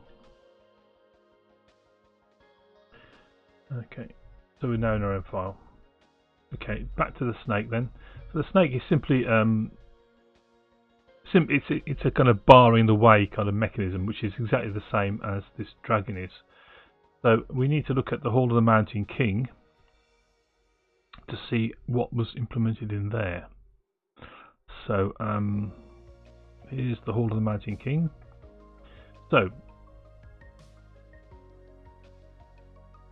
we need to add an item to our room, which is going to be the dragon. Okay, so let's copy that. In the secret north canyon, we're going to add this item. So we're going to call the item factory, and we're going to create ourselves a dragon.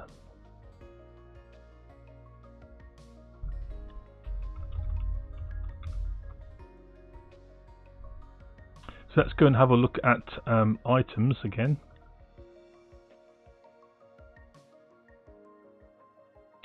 We want our item factory, which is here. Okay, so you can see that we have some singleton items. The snake isn't one of those, so it's basically it kind of can respawn if we want it to. So each time an adventurer goes into the dungeon, they're all going to come across the snake bar in the way, even if somebody has gone through in ahead of them. So if I killed the snake, then Brendan comes along, it's going to still, the snake will be there for him, even though I killed my snake. So we need to add this to our factory.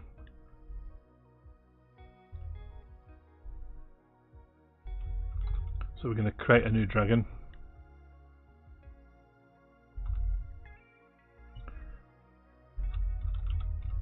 Like that. And this is going to be a dragon, and we might call it something else. Let's call it a worm. So these are all different kind of synonyms for the creature. For example, here we've got jewelry, jewels, gems, jewellery, jewelry. Just various ways that different people can actually say that. It looks like we're going to have a dead dragon, doesn't it, really? Because we're going to kill this dragon, presumably. I'm not quite sure how you kill the dragon, though. So let's go back for some clues. Go back here. So it looks like we can kill the dragon. So we've got the rotting carcass of a dead dragon. Okay. So the body of a huge green dragon and the rotting carcass of a dragon. So there's actually, as well as being a dead dragon, there's a rotting carcass of a dragon as well. So there's actually two extra items. So let's create those. So we've got dead snake over here. Dead snake is very similar to a live snake, as you can see. So we should just be able to copy this a couple of times. So we'll have dead dragon and rotting dead dragon.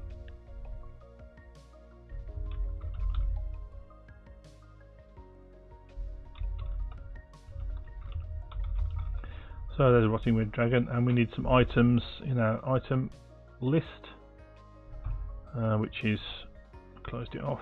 So we've got dead dragon and rotting dead dragon. Okay, so we can set those up now. This is dead dragon, and this is rotting dead dragon.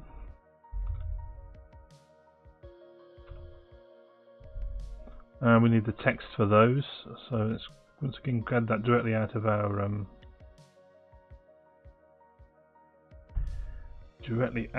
the original game.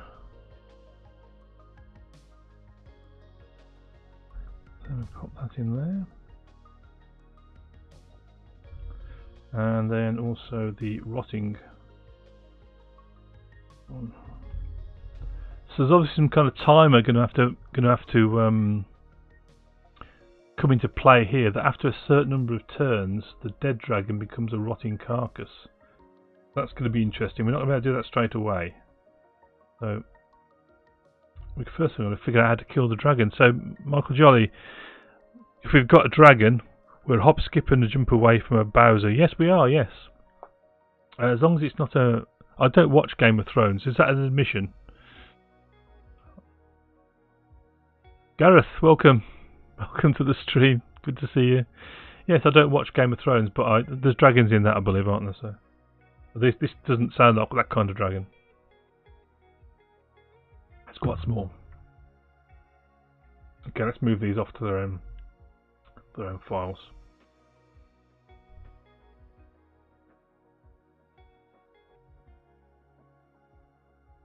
There we go. Okay, I think we don't need to do an awful lot else with those. We just need to get to our item factory now to actually create them. So here's our item factory. Here's our dragon. So we're going to create a dead dragon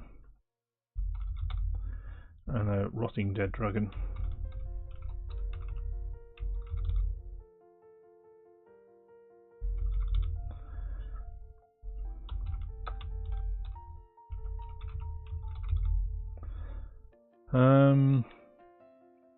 Yeah, so the same kind of nouns are applicable here. Gareth, Bowser is incoming president of Nintendo America. Is that correct? Obviously, I'm missing something. I've never been that much of a video gamer, to be honest. I'm more of a board gamer and a role player, so Dungeons and Dragons and things like that, which is a bit weird. I should like Game of Thrones if I'm a D&D player, shouldn't I? So I mean, I think I've only ever completed one video game, and that was Might and Magic 8 or Might and Magic 7, Might and Magic 8. So that was kind of Dungeons and Dragons type video game. So I have played things like Super Mario, and I've played Zelda on the SNES, the SNES. But my daughter, she's big into retro consoles, so she's got all kinds of retro stuff, as well as the latest. She's got the Switch, but she's also got old Game Boys, and she's got a Super Nintendo and that kind of stuff. I do know Bowser. He's the villain in Mario. Yes, I do know Bowser and the Mushroom Kingdom and Luigi and all those kind of things. But it's been many years. I bought a Super Nintendo when it was first came out. And it came with Super Mario Land or Super Mario World, and it came with another game called it was something like Air Force Squadron or something like that, and it was the hardest game ever. And I'm afraid it kind of had a lasting effect and kind of put me off. I'm not great with my thumbs on controls. That's why I never play first-person shooters, because while everyone else is firing their guns, I'm busy kind of looking up at the sky or at the ground, and my mouse controls all over the place, so I don't bother. Doug Bowser, Gareth, is that what his name is? Doug. Okay, so that's so we should be able to create that item now. So we got the dragon and the dead dragon and the rotting dragon, and we are in the secret northeast canyon. So if you'll be able to create an instance of a dragon, so that'll do that. So it looks like we can't move north until we defeat the dragon, so we can delete that.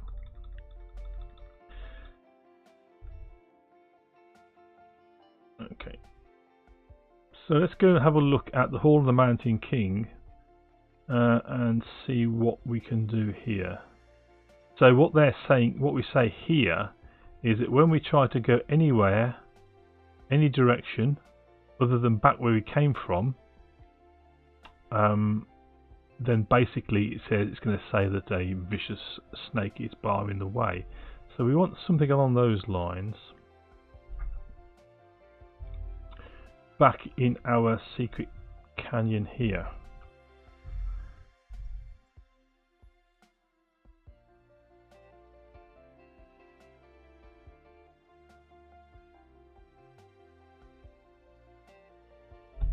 So wicked green dragon is powering your way. And that's if you want to go north, isn't it?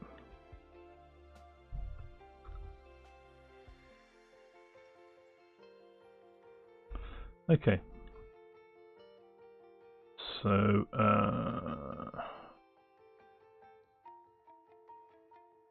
I wonder how we kill the dragon. That's going to be interesting to find out. So let's see if we can work out how we kill the dragon.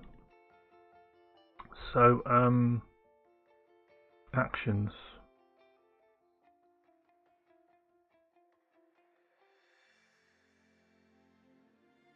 So we can kill dwarves and trolls and snakes. Now, I don't think we're going to necessarily figure it out from here. Oh, you can eat the dragon and the bird and all that. Oh my god, I haven't got that in there yet.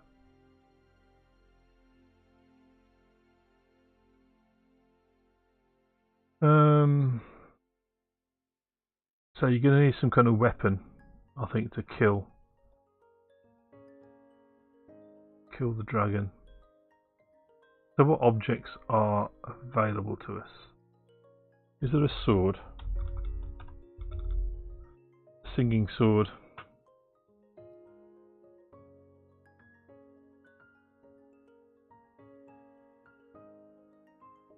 There's an axe as well.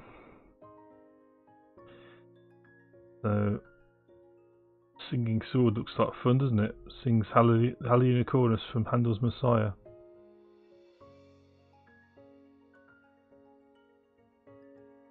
Looks like it's got various things it sings depending on when you find it. Actions.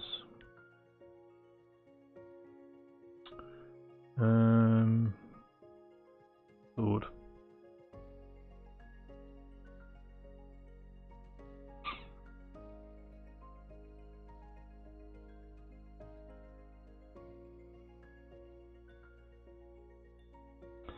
Okay. Oh. Interesting comment. Hope this works. So any other sword, scepter or knife. There.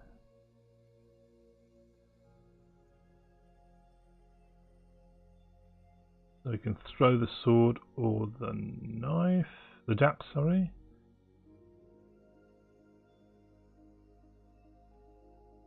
Zot sword is interesting what that does. So we're not going to be able to find out easily what happens. There are we. So let's do some interneting. What's the time? 11:10. I shall wrap this up very shortly. Michael Jolly. Give him to get the boot from 3rd place. Oh, did you send some bits? I'm sorry if you did. You did? Oh, sorry, Michael. I haven't got used to OBS yet, and I haven't got any kind of alerts popping up. These kind of alerts happened automatically with Streamlabs, so I'm not seeing any alerts for followers or for bits.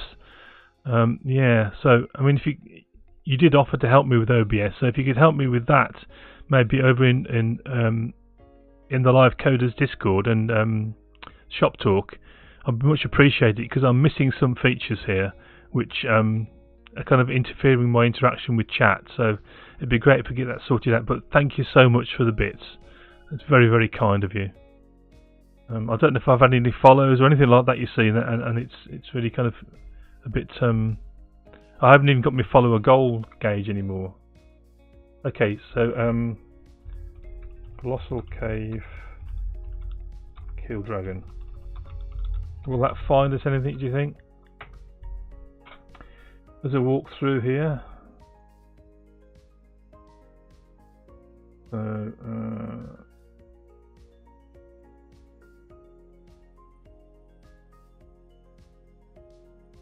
I don't know what level we're on actually. So that's the Hall of Mists. There's Y2. G, blah, blah. It might not actually. Oh, yes, yeah. Here's the dragon.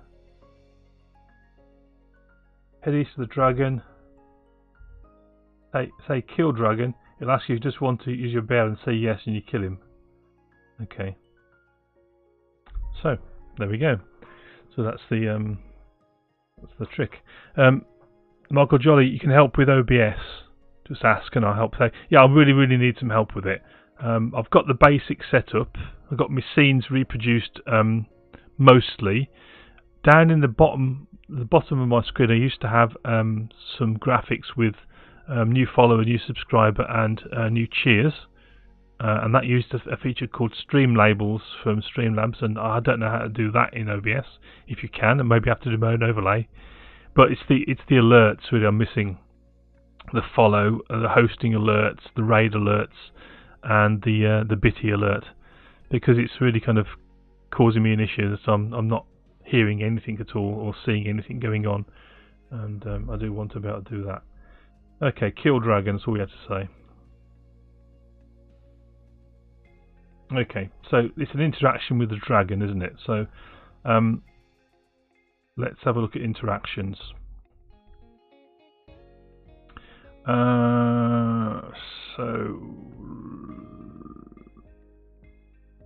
So with the bird, so where's bird? Let's look at the bird. The bird had interactions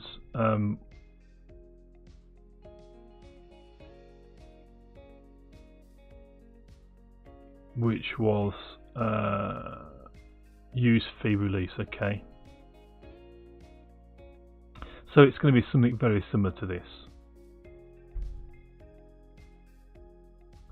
So let's go to our dragon.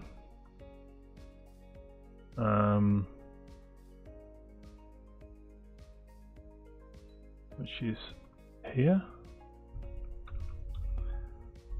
So this is going to be kill, slay, murder.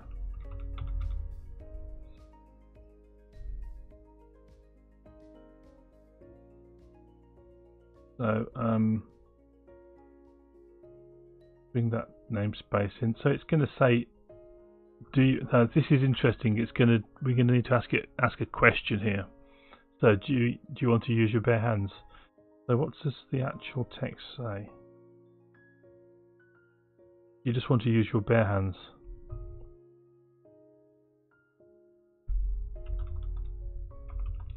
Do you just want to use your bare hands?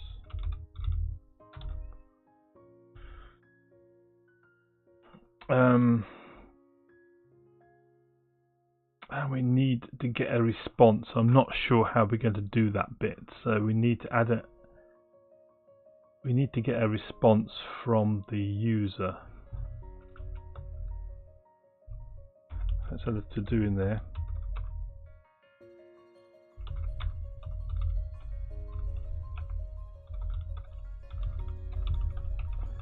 So we need to get yes, no response from the user.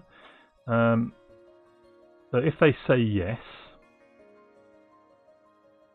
then we want to remove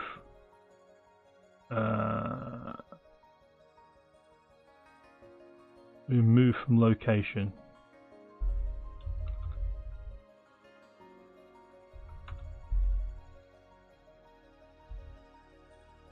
So remove from location. Let's go and have a look at that. So item to remove. It's going to be the dragon that we're going to remove,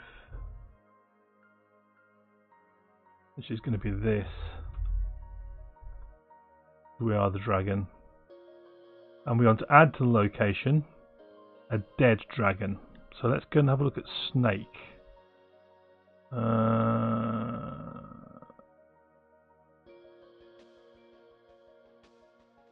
So snake didn't have anything special on it, did it?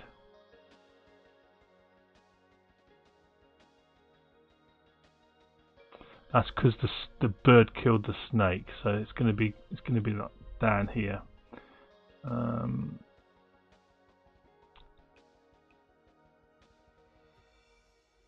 Remove from inventory, add to location. This.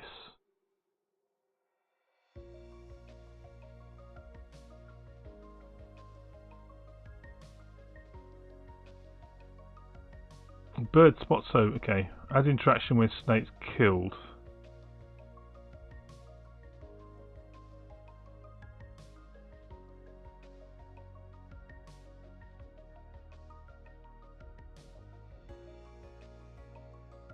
So one of the things that happens if we kill the snake, we kill the snake, then we put all this text up, the furious battle,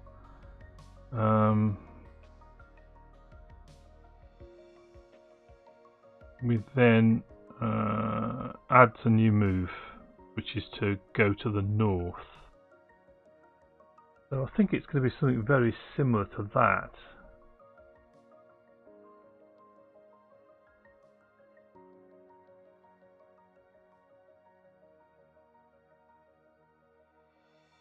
Let's just grab this here. Go to dragon. So if we're going to invoke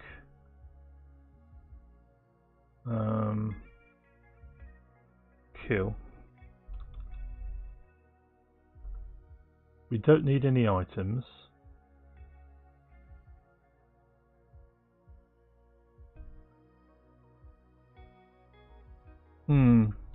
This doesn't seem quite right, does it? We're going to interact with the dragon. We're going to kill the... If you say kill dragon.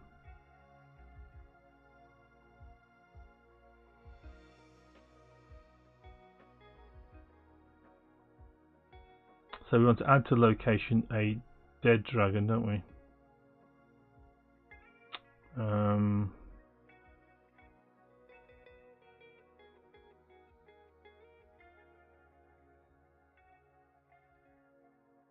Is going to be this.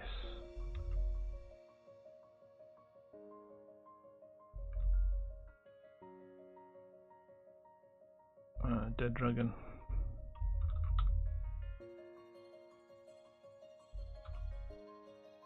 I don't think we need much else than that. I'm not sure we actually need. We create interaction, which is kill.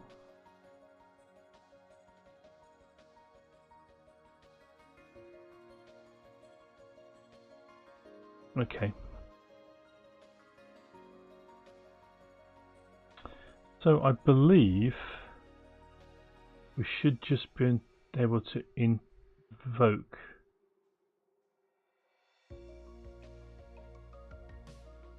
all of those things.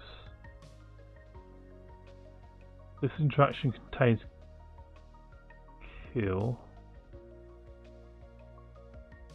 So let's just do the same kind of checks. Is the because we can't kill a dead dragon, really, can we? So if it's already dead, we don't want to do anything. We don't want to go through all this process. So where's me bird? Here we are. So we had this in add interactions when snake killed, and we had a is the snake present. Let's grab that, bring that across, and that should live here. Get dragon if present.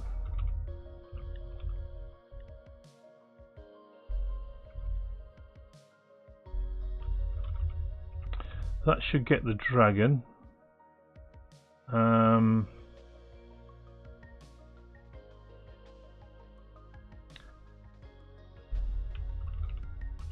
Get dragon if present. But if the dragon is not null,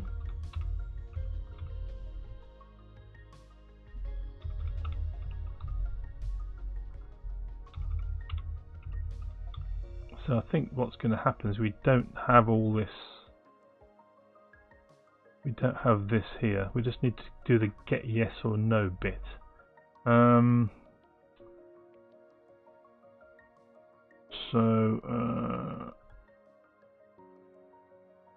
what next? Okay, so if when dragon killed, we want here dragon. So add those interactions when dragon killed. So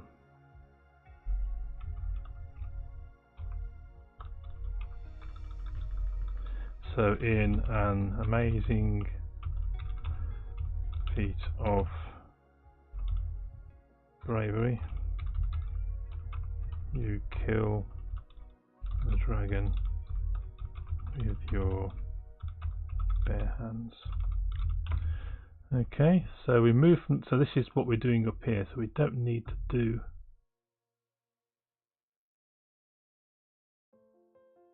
this is interesting, you see, because this is interaction with the bird originally, but this is directly interacting with the snake, so we don't need to get dragon if present.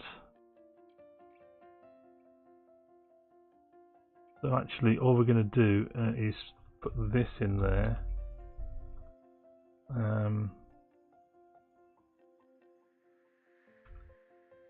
I think that should work. So when we kill the dragon,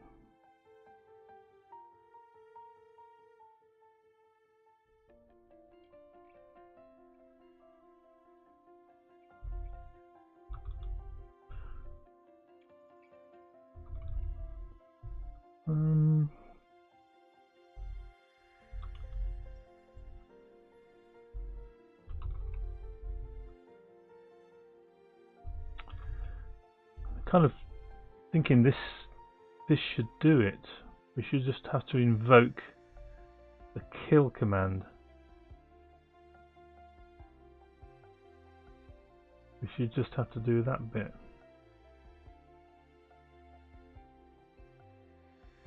Invoke the various actions. I don't think we necessarily need this add interactions when dragon killed.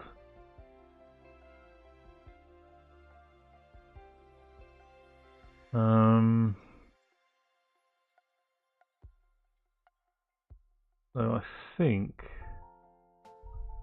we should just be able to bring in that.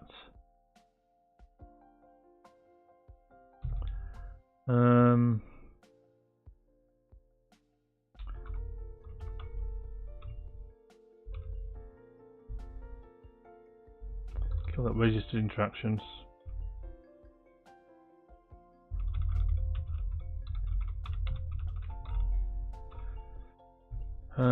So amazing, so we need to get this response and it'll be a branch, but we'll figure that in a minute. I actually think this is where we're going to run into the problem. We're going to have to ask the user something. I don't think this will actually work straight away, but we'll just get it working where you just say kill the dragon. Rambling Geek, no problem about radio science. Smabuk just dropped in, and now I'm having flashbacks to twisty passages all alike. Yes, I've already coded the twisty turny passages all alike. I would demonstrate that part, but unfortunately you need to know the it's very boring unless you know the actual way out. So I've actually got the way out coded in. So the other way is to drop items and so you know what rooms you're in, because they are all alike. But yeah, so that's all coded already. That is in locations here, and that's all alike maze. So there's a whole bunch of rooms in there, which is the all alike maze. One of the worst places to get trapped in. There's the another maze, which is twisty turny passages all different, which I'm not sure if I've got the patience to actually code. So what we're trying to do at the moment is we come into a room where there's a dragon sitting on a rug, and we got to kind of kill the dragon. I'm trying to figure out now how to kill the dragon, or how to write the interaction. So the way this works is that we defined as well as the normal kind of verbs that you can use, go east, go north, all that kind of thing. I've created some interactions which you can interact with items or objects or the environment within the caves. So we're trying to figure out exactly how to do that. So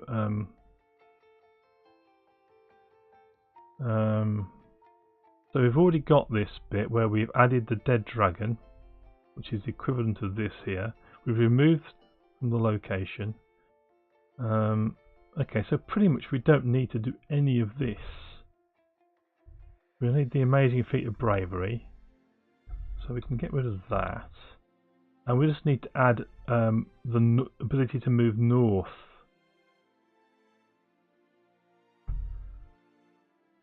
So we can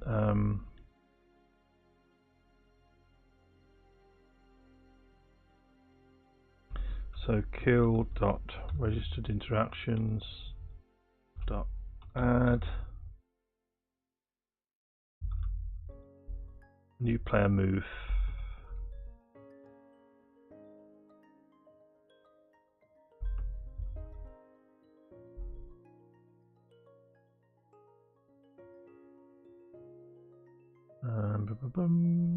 One, two, two. There.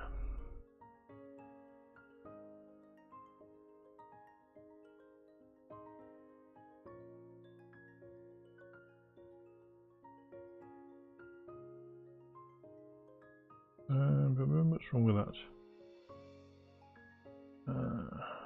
The new player move.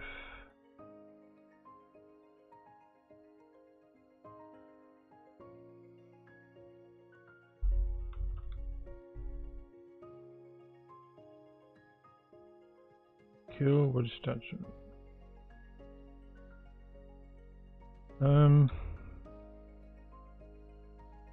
String empty. So this is going to be, can't go there, we haven't created this location, but it's a secret north, south, south. The secret north-south canyon, which we'll just create quickly. What's wrong with this? So we're adding a new player move. So this is going to be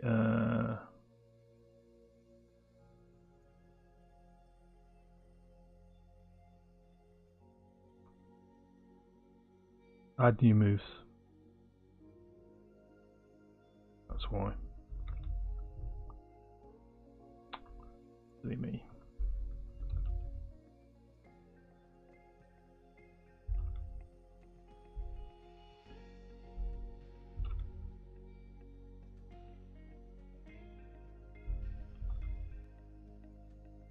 There we go.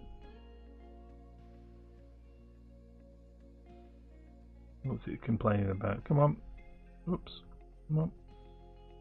No argument corresponds with game. Okay, fair enough.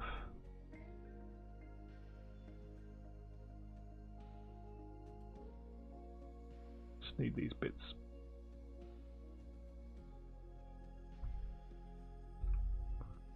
And that goes in.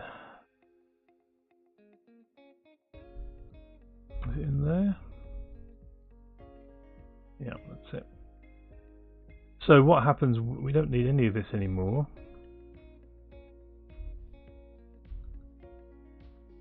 And we don't need that. So when we get the dragon,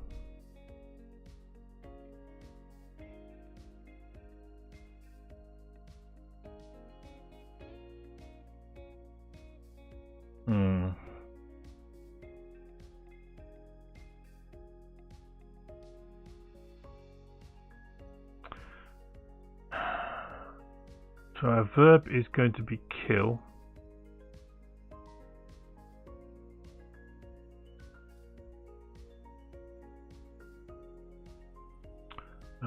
So we need to do that lot if it's true, if it is kill, otherwise we don't do anything, we just do all those registered interactions when we kill the dragon. So this is not west side chamber, this is going to be secret north-south canyon, which doesn't exist yet, so let's go and create that.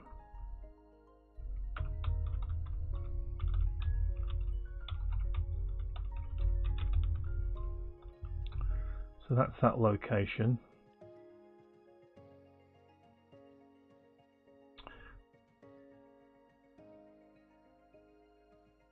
Thought I just created that. Location. That's right, let's spell it right. There we go. And let's quickly create a room for that.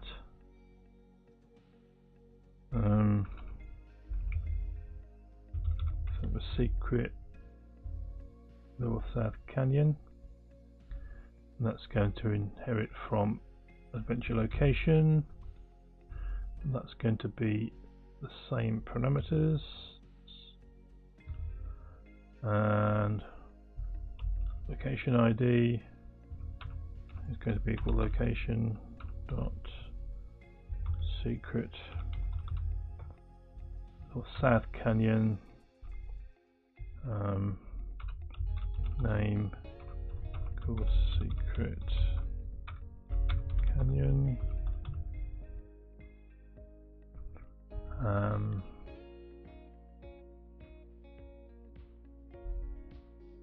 We'll just keep it very simple.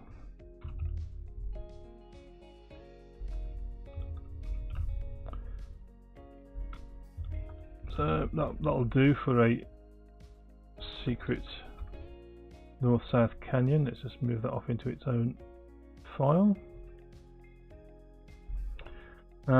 So we need to work on that because that's got a number of exits and stuff like that, but we won't bother with that. The dragon. So when we kill the dragon, that becomes a viable way to go. And the location is secret Northeast Canyon. Is where we're adding the new move to. Just check the chat. Yes, so you're saying that you used to play this game on the PDP 8. Yeah, I played it on a Honeywell mainframe many years ago. I think you had 30 minutes of time allocated on the mainframe, and it was actually on the green screen VDU, so it wasn't just teletype, so it was pretty good. Yeah, 30 minutes time, so if you got trapped in the twisty turny passages and didn't know your way out, then you basically spent a whole year 30 minutes that you allocated stuck in a maze, which wasn't great. Okay, so I wonder, so we've got a problem. We need to have a branching response here. Depends whether you say yes or no. So I've got to figure out how to have an interaction where we ask the player a question. I haven't got that yet in the system, which is a good addition. So let's run it up and see what happens. See if we manage to kill the dragon, and then that'll be a suitable place to finish for the evening.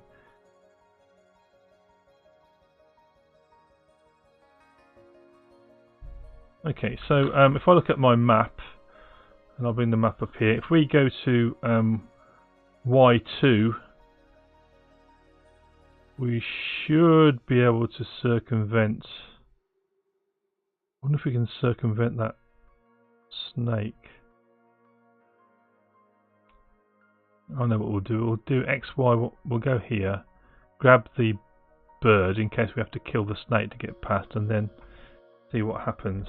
So bear with me while we try and get this tested. So let's bring up Discord, and we'll go on an adventure. Okay, so here we'll go in. We'll take the lamp.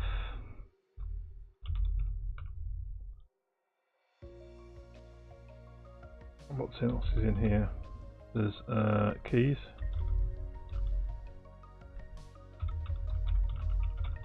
Take the keys. Then we'll do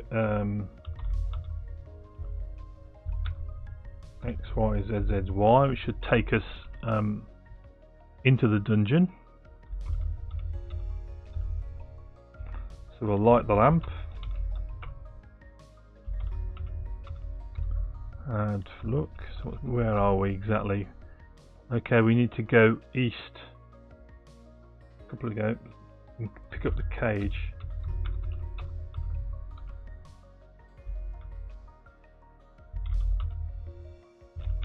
There should be a cage here.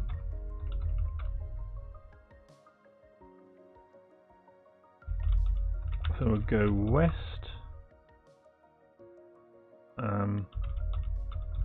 Go west.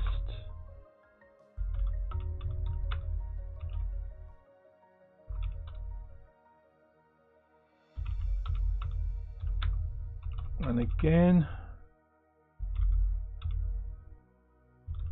take the bird. And the bird, so we're going to inventory. We've got the bird now inside the cage, singing cheerfully. We're then going to go. We'll go east.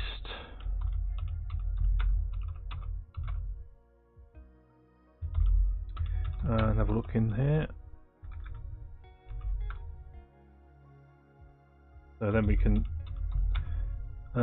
do X, Y, Z, Z, Y and go back to the building. And then we can go Plu. And then we should be at Y2. Which we are at Y2. So if you remember where Y2 was, Y2 is here. So we need to go south from Y2 into the Hall of the Mountain King. Then we got this problem of trying to get into the secret canyon. Okay, so we're going to go south. There we are.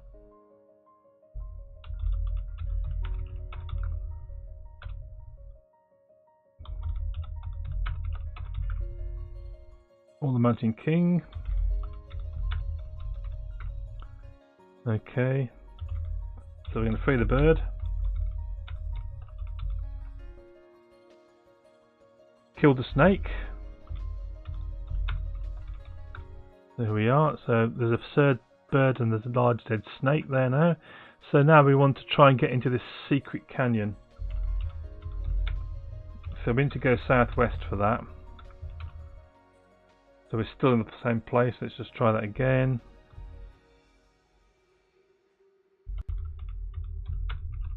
Remember, there's only a 1 in 3 chance of us getting in. Oops.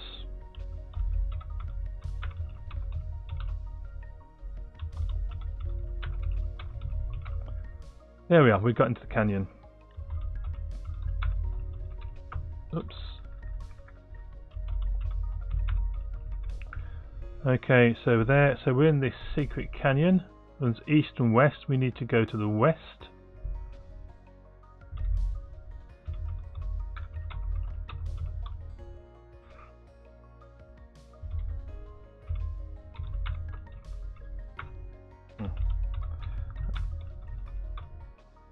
Okay, there is a huge fierce dragon. So we need to kind of fix up some of the text here, don't we? But okay. So that the thing was to kill the dragon. In Amazing Feat of Bravery, you kill the dragon. The body of a huge dragon. So once again, the text is a bit messed up, and we should now be able to go north.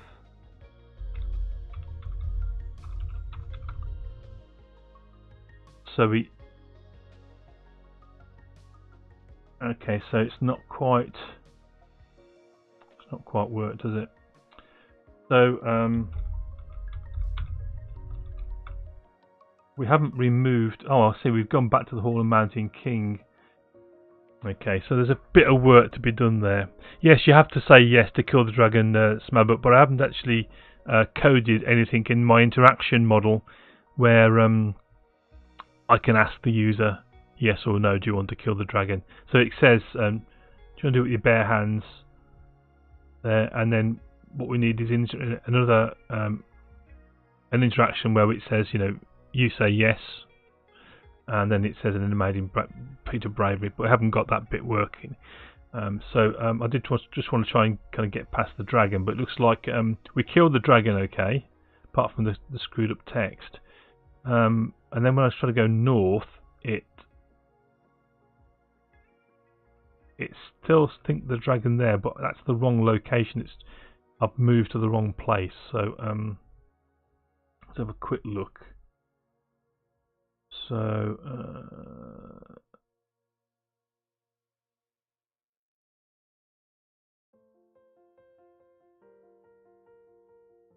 the dragon's barring me way, and in the secret northeast canyon. Oh, that's the reason. Look, so that should be secret. Oops, that should be secret northeast canyon. And when we need to remove that. We need to remove that as part of our interaction when we kill the dragon. So here we've added a move. We need to do a remove move. So once again, we can go and look at the bird for an example of that. Remove destination. That's what we want to do. So when we get to the dragon, we want to kill the dragon. Then we want to remove a destination, which is going to be the secret northeast canyon. So before, on the secret northeast canyon, one of the destinations you go to is back to itself. So this is, you couldn't get away. Every time you had to go north, you ended up where you started from. So now, when we kill the dragon, we remove that and we add the north move in here that gets you to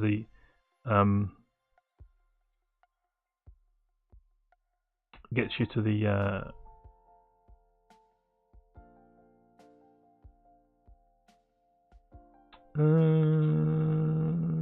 is that right? Yes. So new player move.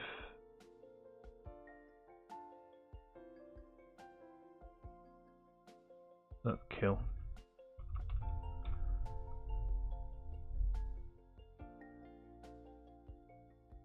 And let's just see if we can tidy up that text by looking at the snake. And then I'll call it an evening. So it's just large, it's just by on your way. So we need to kind of be a bit more.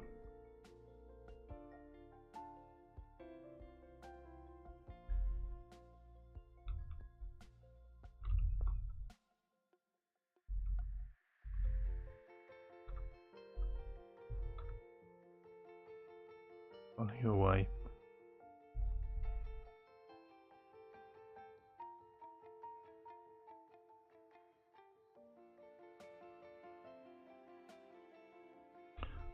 I think that should make a bit more sense.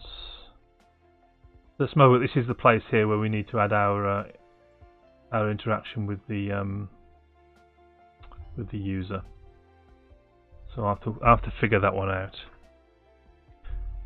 Good night, Chris. Thank you for joining. I'm going to finish now anyway, so you won't have missed anything. So I'll just let you know that we got Discord. If you want to join me on Discord, then do pop over. You're very welcome. Michael, I'll speak to you about OBS scenes and alerts in the morning over on the Live Coders Discord, if that's okay by you. So do join me over on the Discord. If you would like to watch previous episodes of Codebase Alpha, and this will be archived sometime late tomorrow, then do go over to YouTube. I've just posted my YouTube channel into chat. Do subscribe, it helps me out, and you can watch the 16 previous episodes there. So there's creating a secure web API. There's the initial part, I think it's 8 parts to do with developing the Alexa skill, which we're going to return to, and then there's the GraphQL query endpoint series, about five streams about that. That project is now integrated into DevStreams and on DevChatter stream, and we're actually using it on that stream now. So if you watch DevChatter, you can see that GraphQL endpoint actually being utilised. And what we're going to do with the Alexa skill is either integrate that directly into DevStreams, or maybe even create a separate site and use the GraphQL endpoint to interact with DevStreams. So that we'll be finishing off that project in the next couple of weeks. So then we can put that. I can put that up on the on Azure, and when Brendan publishes DevStreams proper, either it'll go up with that or it'll sit alongside as a separate site. So looking forward to completing that task, and that's quite the Alexa skill is quite nice. I do enjoy programming Alexa, and it does work quite nicely, although there are some challenging usernames out there. Looking in the Slevin is the one I'm kind of having palpitations about at the moment. If you are on Twitter, then it would really be very nice of you to follow me on Twitter. That way you get news of pop-up streams or changes to schedules. Like today I did tweet out that unfortunately Mark couldn't join us, which is very disappointing, but you know, he's without power, so we're going to reschedule that for a couple of weeks' time, and it will happen. He's keen to come on and show me how to use CodeRush properly. There's lots and lots of questions I have about that. If you're not a follower of the stream, please do hit the follow button. I'd be very grateful for that. My follower target is now 150 followers. We've got, at last count, there was 102. So we're kind of well on our way towards that. Very, very grateful for those follows. Thank you to everyone who's done that. Let's see if we can find somebody, shall we, who we can raid. What I'll do first before I do that is I will I won't push this up to GitHub just yet. Mentioning GitHub, then you can go over and see all the code we write on the stream over at GitHub. That's posted now in chat. But what I'll do is in the morning I'll just make sure that I've tidied up these text items, so at least it looks okay, even if you can't actually do this response yet. We'll do that next time, probably on Wednesday. So let's find somebody to raid, shall we? Let's head over to Twitch. I wonder if there's going to be anyone around at this time. So it looks like I've got nobody that I know about around at this time. Does anyone have any suggestions for a raid? Otherwise, I shall probably just finish the stream without raiding anyone, which would be a bit of a shame. Any suggestions out there?